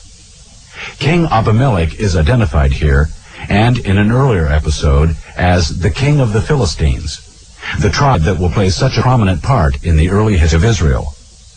This is another example of an apparent error in the chronology on the writer's part. The Philistines were part of the invasion of so-called Sea Peoples, and did not enter this area in large numbers until after 1200 BCE, long after these events would have taken place. Like Isaac's mother, the beautiful Rebekah is also barren, but she conceives and bears twin sons after Isaac prays to God. The firstborn is Esau. The second son, born gripping his older brother's heel, is Jacob.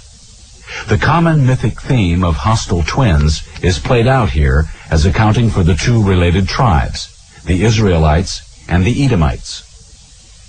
Jacob, the younger, is a trickster, a classic mythic character, like Odysseus of Greek mythology.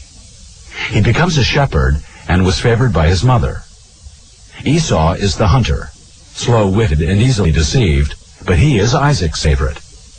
Jacob first gets Esau to sell his birthright as the firstborn son for a pot of stew. In a more serious deceit, Jacob is prompted by his mother to trick his father Isaac, who is losing his sight. Rebekah cooks Isaac's favorite meal, then covers Jacob with a kid skin so that he will seem to be as hairy as Esau. Jacob tricks his father into giving him the deathbed blessing usually bestowed on the firstborn son. When Esau finds out what Jacob has done, he pointedly asks his father for another blessing. Isaac tells Esau that he will live away from the fat of the land and shall live by the sword. His father also says Esau will serve his brother, but that one day he will break free. After receiving this mixed blessing, Esau still threatens to kill Jacob. What is Jacob's ladder? Fearful that Esau may still try to kill Jacob, Rebekah schemes to have her younger son sent somewhere out of harm's way. In a story that mirrors the search for Isaac's bride, Jacob also sets off for Haran to find a wife. The narrative follows Jacob on a long journey, like that of the Odyssey, although not quite as perilous. It is still another ancient poetic tradition, the hero's wandering search, filled with mystical happenings and extraordinary events, and his eventual return home. On the first night of his journey, Jacob uses a stone for a pillow and dreams of a ladder reaching up to heaven. On it, angels are going up and down. God then speaks to Jacob, renewing the promise of land and descendants made to Abraham and Isaac. When Jacob wakes, he takes the stone he had used for a pillow and pours oil on it to sanctify this place that he calls Bethel, or house of God, and promises that the Lord who spoke to him shall be his God. He also promises God, as Abraham had done, to tithe, or give 1/10 of all he receives. While artists of the Christian era usually depicted Jacob's ladder, immortalized in a widely sung hymn, as an actual ladder, the original word for ladder can also be translated as ramp or stairway. Long before Led Zeppelin, in other words, the Bible was doing Stairway to Heaven. Abraham's son Jacob wants a girl just like the girl that dear old dad got. So he too goes to Laban, Rebekah's brother, as Abraham's servant did. And he also meets a beautiful girl at the well. Unlike Abraham's servant, who carried a lavish treasure as a bride price, Jacob is broke. He promises to work for Uncle Laban for 7 years to pay for Rachel. The plot thickens through a series of tricks played by each of the actors in this drama, which must have been popular as it was told around the campfires over the ages. On the morning of the wedding, Laban has his older daughter, Leah, dressed as the bride, veiled to conceal her identity, and she marries Jacob. After discovering this ruse, Jacob insists that he still wants Rachel, and promises to serve Laban for another 7 years if he can have her too.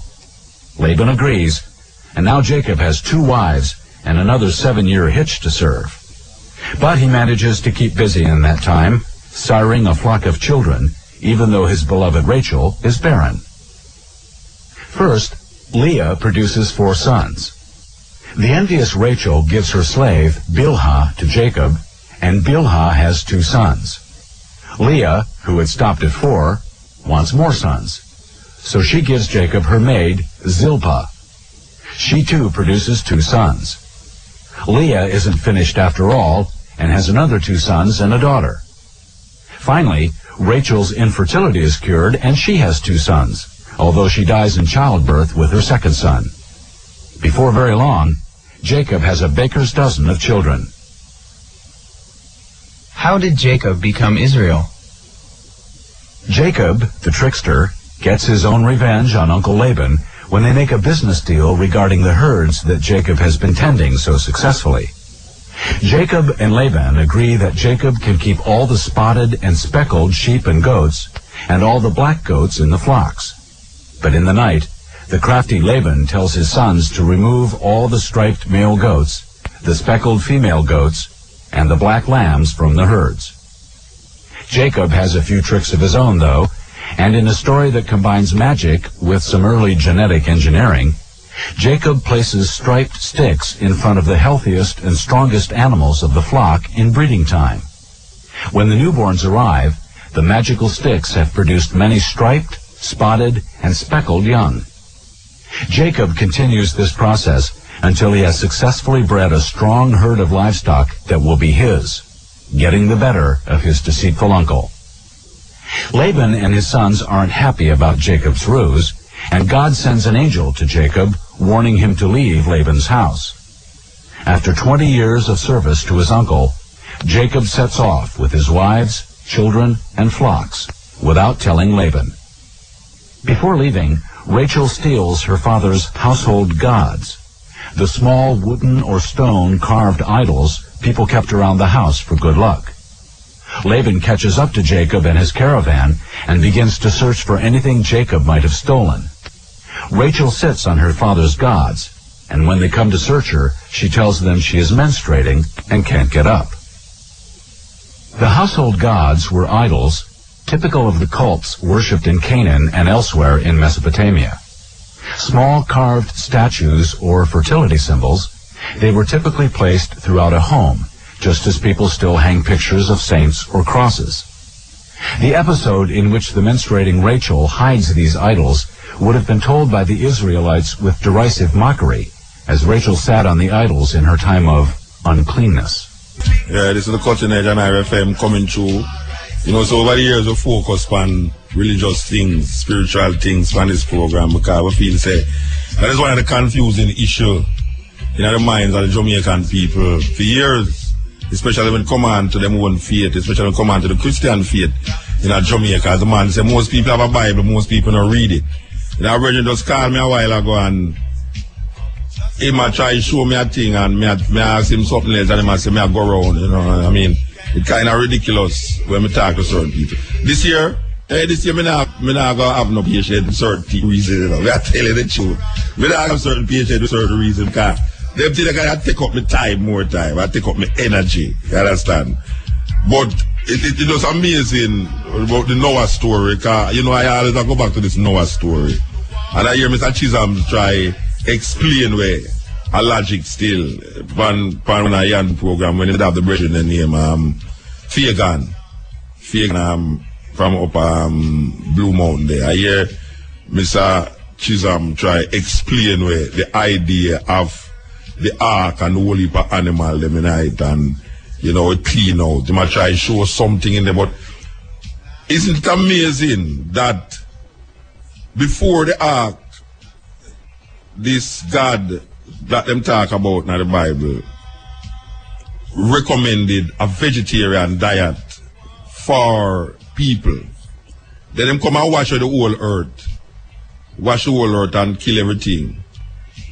And then now Noah, who is supposed to be a vegetarian, this is reasoning here, because if we go even further back, if you remember Cain and Abel, you know, and Cain was the one who planted the ground, and Abel the one who was the hunter, the cattle, the one who deal with livestock then, and Cain was the one who deal with ground provision. But God accepted the sacrifice of the animals over the one who was planting the ground provisions. Now, isn't it amazing in this story that it's supposed to be history, which we still not accept as history on this program here, that Noah in this ark, who is a vegetarian with all his family, is vegetarian. And saving, I mean, this is so weird that Noah saved all of these animals in the ark for how much days, how much months him in the ark. Save the animal them. And as him come out of the ark, him start kill off some of them for burn them as ark sacrifice to God. This is so amazing, man. You save the animal them from destruction. And as you come out of the ark, you start kill them off. For offer them up as a sacrifice to God. And Genesis 8 tell you say, and God loved the scent of this dead flesh. I go up to him. Not I say, look at the Bible and you see, God loved the scent of dead flesh going up to him. So, at one stage, the animals are saved in the ark. And then as Noah come out of the ark, so, him start to burn the flesh. Burn the animal flesh them. And then now, this is weird now, them say now, the whole dietary law thing change, you know, where God will specify now, say, boy, man, you can't go and eat some animal, you know, because the earth stay away, you know, but it's a thing. Because Bridget called me a while ago, I read me a while ago, about ham. But the man never know him, I say, because something about some foolishness, I've just never read. And that is the same thing. Anytime a man going to argue over something, he must be able to understand that him have to have knowledge of something that him going to argue about. You can't call or argue with somebody with no knowledge of something. How can you be calling me and argue with me about something? Let me tell you, say, so what in the thing that the man is saying that is wrong? And he has say, well, you will go check it out. No, but you can't say wrong if you can't substantiate say the man wrong still with saying what I say. Him interpretation. You know, it's just like I. And that is the reason why I and a whole heap of these people always catch up. And that is why now I hear Mr. Ian Boy and I say, him Christian people, them do have no intelligence, them can't think, them don't reason. You see, and that is what disgusts him. And I can't say it disgusts him. I mean, I can't hear it disgusts him. That here some people who defend the same thing with him. And anytime him bring them on him program, and them talk to people who is opposing Not only the people them, but opposing evil his view. Them can't stand up to no criticism and not serious, intelligent analysis of where them are defend. And the reason for that is because a whole heap of what them defending is either them don't have no knowledge of it, or what them defending cannot be substantiated by evidence and understanding of logical facts, reality. And that is what it is all about. That is why some people afraid for evil, just looking at the book and question something where we hear a while ago, or where the last time we played it, the second part of it. A whole lot of people afraid to question these things. Scared, very scared. So we come to that and we are saying, we hope say it will allow the students, are the ones who want to think, to really think and analyze certain things. Over the years we were taught without question. And then I have a next problem too. I have a next problem with a man. I have a problem with Christians who are tell me say, because the thing in the Bible, you can't question it. And I have a problem with Rasta who are tell me say, because Haile Selassie say something, you can't analyze it. You have to just accept it. Watch a man, we have intelligence with human being. I have a serious problem with any Rasta who come tell me say, boy, Haile Selassie say that to know, so what you say? You question it? Then wait there. Because I am Rasta, I must be able to analyze logically, intelligently what Haile Selassie says. And because I say Haile Selassie now, it's the same thing the Christian have for the people them with the Bible. That them say God write the Bible, so you can't question it. And anybody who question the Bible, you know, this and this and this and that. It's the same thing. I see some Rasta bring out for me, you know, and some Rasta bring out for one. That Haile Selassie say something. Him not analyzing what context did Haile Selassie say it, who he must say it to, and why I'm saying it at the time when he must say it. Because there's enough information now that is presented to I and I that wasn't in the time of a whole heap of the things that Haile Selassie say that need to be updated. So when a man come tell you now, say, boy, because he's a Rasta and Haile Selassie say that, there's no way now you can look into it. But just accept it. After me no puppet. And that is not downgrading or degrading the Rastafari idea and concept of Haile Selassie. It is just meaning that you are using your intelligence as a normal human being to evaluate what was said. And that goes for anyone. And I would not recommend any youth right now. Because a whole heap of youth right now, as a Rasta. And a whole heap of elders tell them certain things. And them afraid them can't come out of the grip of that elder talk. Because him look on the elder as a person who knows certain things. And when the elder quote certain things, until they say, boy, I listen to fly upon lightning bolts and all these things. Him can't go in them head cup and say, boy, right, them a question him say, because boy, right now, that man did a long time and I'm not going to question that. It's crazy. It's crazy.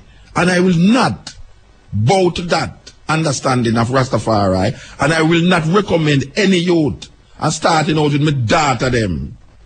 And I hope them not bring, well, my daughter them now bring up for them people. I hope them don't, I starting out with my daughter them to say, look here man, don't make no man come tell you say, there's nothing in earth that you cannot question. There's certain things in earth that you can't question.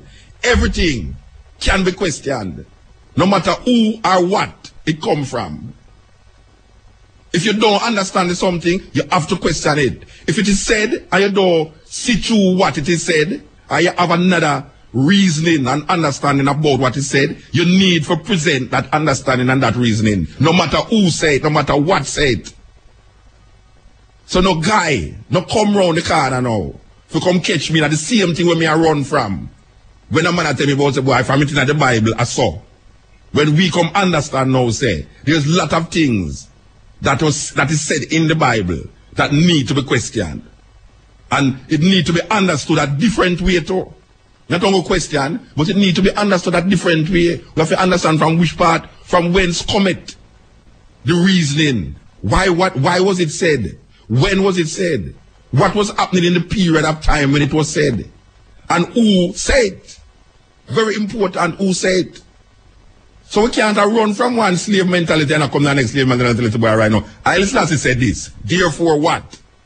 So if Haile Selassie said the thing now, what that means? It means that I cannot look into it. Watch a man. If my father says something to me and me not understand it, Rasta, me will question it. And me will show him points and understanding about the thing. Because right now, there's a lot of things that young people know right now. In how much year old them is. You have 20-year-old youth. We know things right now where your grandmother at 100-year-old, in a fear 100 years, she'll never know that. And you have youth right now. We're not talking about experience, we're talking about knowings.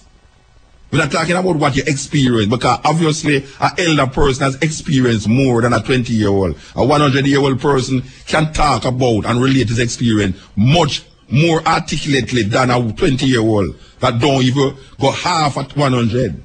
But in terms of knowledge, because knowledge don't have to come with experience. Knowledge don't have to come with experience of nothing. Knowledge is where you acquire through information. And we are saying there's so much information that is around the place right now. That a person can be 100-year-old and a person can be 20-year-old. And that 20-year-old know more than that 100-year-old person because of the information that is flying left and right in these times. This is the age of information. This is the age of science and technology, where technology advance the perception and the knowledge of things gone and things that is here now. So we don't want to get no religion with no Rasta, no Christian. We that are religious mindset people. And especially upon this program. Me go into the religion thing. That a man come tell me, say, boy, right now, this is in the Bible. Therefore. Haile Selassie said this. Therefore. What the hell is going on here? Or we jump from one thing to the next thing and I go on like say we're free and liberated. It is about the liberation of the spirit. Liberation of the heart, liberation of the conscience and the consciousness. It is not about this said that more said that no, without questioning anything. The Bible tells us, boy, right now, Joshua commands his son to sit still. No question that because I say, boy, right now, God can do anything. So if Joshua command, I read with the Ethiopian dad, I said it already upon his program. I did a New York one night and I sit down and I read the Ethiopian data. And I said, tell me, sister, you really believe, said the sun was moving round the earth? She said, well, if the Bible says it was moving, it was moving. So when the Bible said Joshua commanded the sun to stand still, it is implying that the sun was moving. And if it implies the sun that was moving, it is saying that Joshua has the authority and the power through God to make the sun stop. Now Galileo, who scientifically prove that it is the earth that revolves around the sun, was damned because he said this, because the Pope at the time said that it is in the Bible that the sun move and not the earth. So when Galileo come with this devil thing, well, see that now, we understand different because of more information that is presented. So this little Ethiopian data tell me now, in all our intelligence, in all our, what she tell me about Los Angeles and she's in the acting this and that and all these things and her father is this and her this is that and she's related to Haile Selassie. In all of what she tell me now, she say, and this is what she say end up with, she say, look here, in those days, if the Bible in those days say, God, Joshua commanded his son to stand still through the power of God. Therefore, in those days, it was moving. That is fair conclusion. No. How can I be a well-thinking person who can deduct consciously what is happening and come to a conclusion like that? Because it is in the Bible. And most Jamaican people, most black people get caught with that thinking. So when the Bible tells us, boy, right now, Adam and Eve, snake attack, you know, the snake, I want to know what the snake did. The snake used to upright, but when God cursed the snake, now the snake start crawl upon the belly. You know, all these stories. A man feed 5,000 people with how much barley loaf and 3 fish and all these things. And people say, It must that because it's in the Bible. So them tell you about this God named Yahweh, Eldonai, Elohim, all of these names that them give, these titles of some entity that is outside of themselves. And then come and say the entity inside. One time them tell you say the entity outside, or they tell you, because they realize it's madness, they tell you say no, it's inside of you. And then you have to accept the inside. Look here, man. Look here, man. We have to face this reality. It's just a pity that sometimes, like for even them tape, you know, we have play like Jamaican people have this thing where, like when I talk to them now, it's like a madman that, you know, Mutabaruka, a mad boy. But say a white man come and tell him the same thing, it have more validity. What a judgment. What a judgment. That I can't sit down and tell you the same thing where a white man I tell you. But because the white man come in a coat and tie and suit, film argument more legitimate and my one more outrageous. Because he's a Rasta man who walk barefoot and flash blacks and attack certain language and certain way. It just sounds stupid. But the same man come in a coat and tie. It's the same thing I go on in Jamaica. The same thing I go on in Jamaica. I wanted to see a man dirty and tattered on the road. I run across the next part of the road. A man I come with a coat and tie, you know, I run from him. And the same coat and tie man going at the bank, go write a bounce check and fraudulent to get money out of the bank and rob poor people because I'm having a coat and tie. So we lose that thinking. Because now we play this and we are say, whole heap of youth right now sit down and analyze it. Because the last time we do this, whole heap of youth sit down and analyze it. Whole heap of ones come on me yard and, you know, CD, them want a CD, them go to them college and very and all these things. So it's not an exercise of, you know, just playing it. It's an exercise of increasing your knowledge base so that you will be best able to become either a better person in what you believe in, or you analyze and realize that what you believe in has no substantial basis of truth or reality, and it's just through faith why you believe this thing. And that's all the Bible is about. The Bible is about faith. The Bible has nothing to do with if there's a tree in the garden of, because them name certain place that is geographically accurate, because them name certain name that we know say, well, maybe did exist, we now declare that this thing is true. But look at all a story like Superman. Look at all Batman in Gotham City in New York. No way, Batman don't live in New York, Rasta, but them use geographical areas that people is familiar with to present a fictional person. And nobody believes that there's a Batman in New York and there's a Superman flying all over the place. And that is what the whole heap of the Bible is. The whole heap of the Bible is like a Superman, Batman story. Where this great Superman just come and save the world all the while when the world is in a problem. And yet still look there now. See problem. I was watching the television weekend and I don't know much of the one them know about this story about them some miners did in a mine in I think a Georgia or somewhere. Them a mine coal. And I am watching this thing on the TV and it's there so I know because I lay down and to be honest with you, I lay down at the hotel the whole day and meditate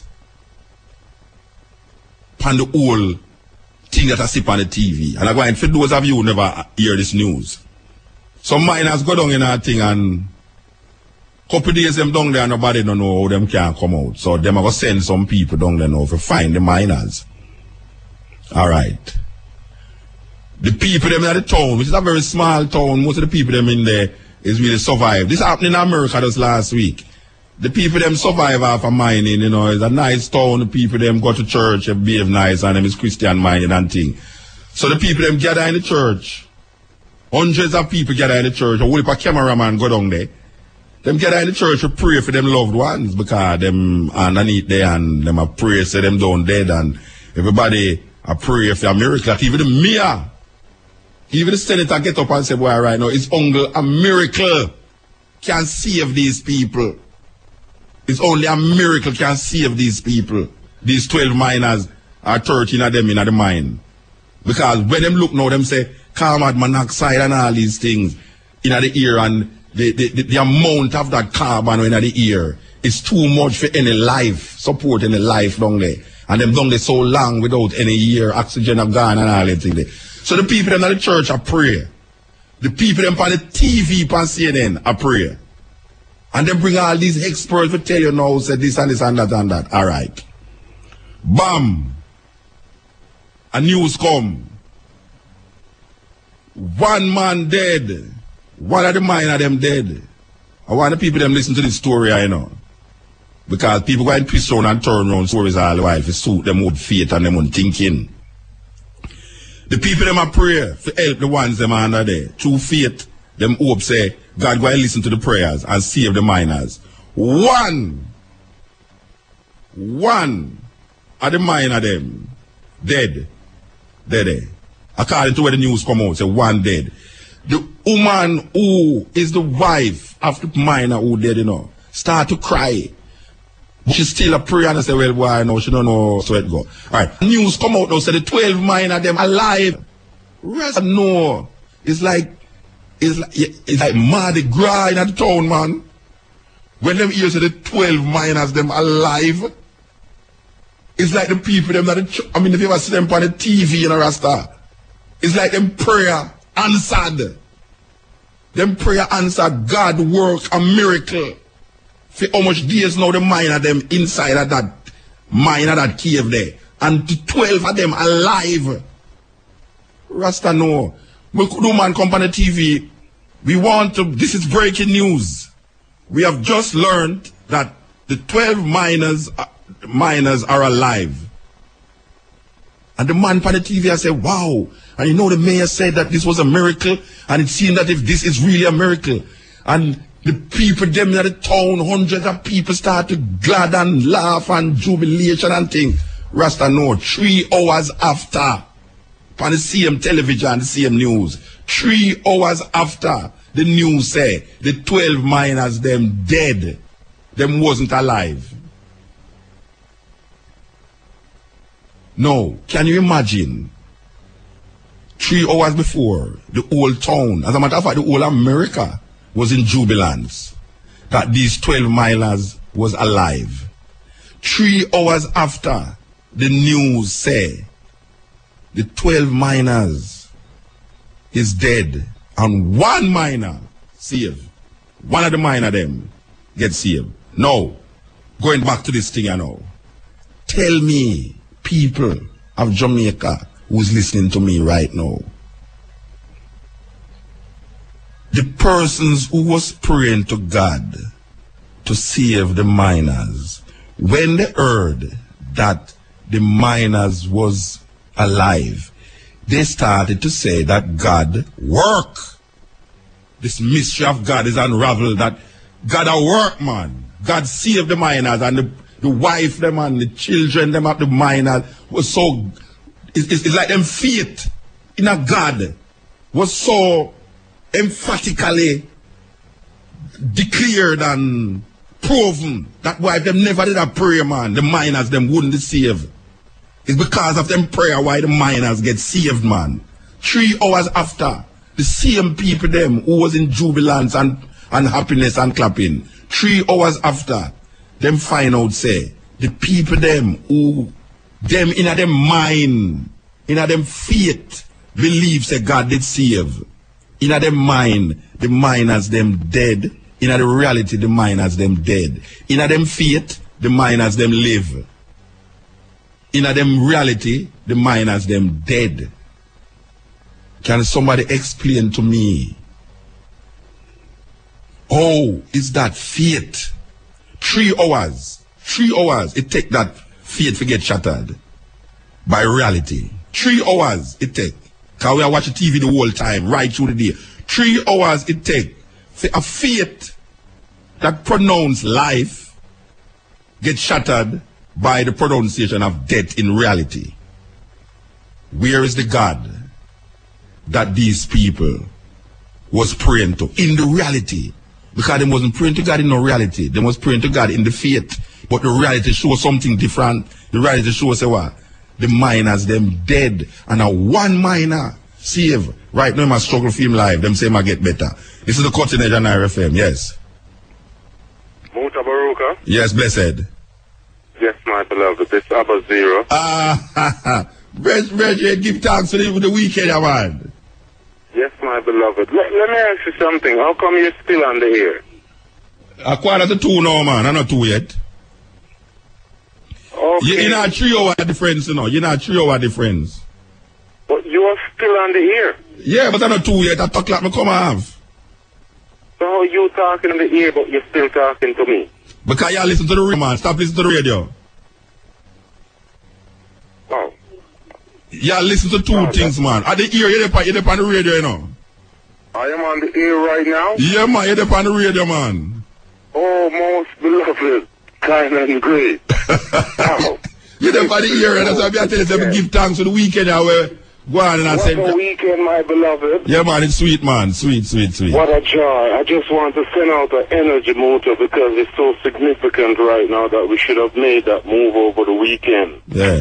And to experience that experience of the Virgin Island with the same gift that Jamaica gave to the Virgin Islands, reggae music. You know? Yeah, man. And the message of Rastafari. Reggae energy and this Rastafari energy field that has anointed these youths, these men and women. Yes. From such a distance. Yes. Just seeing a certain space of cleanliness within the air. We just want to say, give thanks for your spirit for coming and for even the space of anointing these Rasta man and woman within the new faculty. Yes, yes. In particular, knowing that Von Benjamin is such an influential voice in the VI. Yes. The lead singer of Midnight, the group. To go on stage and express Ethiopia, Haile Selassie I, before David, before Solomon. Yes. That was just such a power, Muta, to know that a Rastafari in his youthful spirit can be so open. Yes, to the reasoning. New faculty. To the reasoning, yeah, man. To the reasoning that is so necessary. And you know what good about that too? Him never ever wait till we're gone and leave the island. He said right up front there when right we're still there. Away, Muta. Yes, yes. And within that spirit, Muta, I just say right now it's time for our people, near and far, to look within themselves, question the best of themselves, and don't hide from the truth, because you know what? At times we live in denial of even things that we doubt. Yes.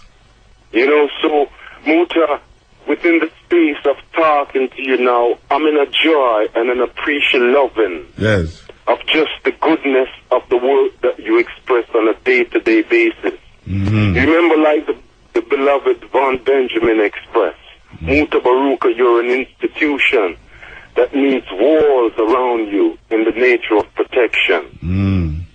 We just send out love unto your spirit and unto all our brothers and sisters. And I want to say I get the brags. I get the brags there. Oh, you got the brags. Give thanks for the spirit of yeah, man, the Virgin come through with them. Yeah, man, give thanks. Give thanks, give thanks. So you hear the reason a while ago? I heard everything, Muta. Ah, beautiful. And it's such a space of just saying to you, questions are so important now. Because if you don't ask questions, Muta, sometimes you will forever live in the illusion of what you accept. And what was running and from? Not everything we accept, Muta, is real. Yes, yes. There's so much stuff in the illusion of conditionings that we have accepted for so long that binds us perpetually in the same repetitive state of the illusion. Yes. You know, Muta, it's like this, my beloved. Here and now, Rastafari is arising. It's a rising by which each and every one, if they can catch themselves in the space of this knowing, the earth, what we say salvation, is right before us. Yes. So, beloved, just to say now, we ask the youths of Jamaica, in particular the young youths who have the guns and who's sending out the bullets and creating more death upon death upon death. We're asking these youths to stop, question themselves, and see the futility of the pain that they're perpetuating in such a small island. Just today, someone expressed to me, Abba Zero, how could the island be so small and be the #1 death spot on the planet? That we ask a question every day. We ask a question every day. An island that was so like a light and a beacon of hope for the world has now become the dead trap of the world. You know? Muta, to see that this island still have what is called reggae music in consciousness, Nyabingi in consciousness, Rastafari in consciousness, and with all that energy, for we to still experience the death on a daily basis, yes, we have to ask ourselves, where does it end? Yeah. And I am not putting out any energy to say Rastafari is responsible or reggae music is responsible, but for an island to have so much consciousness, Mutabaruka, it's for the youths to just question, where are they going with the death? And what does it take? And I see deeply, Muta, that the politicians of Jamaica, they're perpetuating a syndrome of corruption by which the youth themselves are living out a legacy of the evilness of the politicians. That them plant. That they've planted. Them plant it and I run from it like say them never did have nothing to do with it. Muta. Terrible. You know, when we got to Puerto Rico, there's a Rasta man from Ghana. Yeah, Quasi. That housed us. Quasi, yes. Quasi. When we reached there, them tell me, say, I just left there. Yes, beloved. Him come for me at the airport. Him come for me at the airport and him say, oh, you know, your brethren, them just leave them. I say, wow, I think them gone after for a long time. Beloved, he played us a video by the name of One Love. Oh, yeah, that movie there, yes. That movie, Mutabaruka, I would recommend each and every family, wherever they are, to get that movie and to look deep within that movie, because there's a message there that the pastors... It's showing at Jamaica, you know. It show at Jamaica, you know.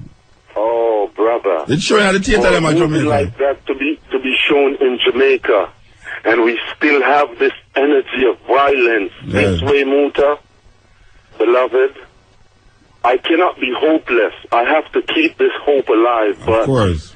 I say to you, this movie has transformed and answered so much questions just within my being. And if we could just put it out to say, let's return again to this spirit of this knowing of what is called redemption. Yes. It's a redemption spirit, you know, Muta, by which if we just catch this space, and it's in every one of us. Yes. It's not a redemption that you're going to find from a gospel. It's a knowingness within ourselves that we're going to find this space to say, look, man, truth stands, righteousness stands. All while. And it's forever. Yeah, man. Muta, Rastafari is one perfect love. Blessed, my lord. Rastafari transcends all the dogmas and all the illusions. And all the religion and all the God. And all the religions and the confusion. Give thanks, brethren. Rastafari live forever. As is. Yeah, Abba Zero's calling from San Francisco. I should say San Francisco. Oakland, California.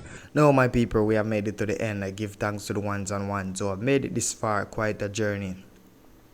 Quite a journey, my people. Yeah, man. Let me know anything down in the comment section about this. Very, very powerful one, my people. Very, very powerful one. And before we go, you know, it's a Black Power movement. Drop a like and subscribe. Share to a friend or a family so they can be a part of the movement. Now, I catch you in the next one, Irie.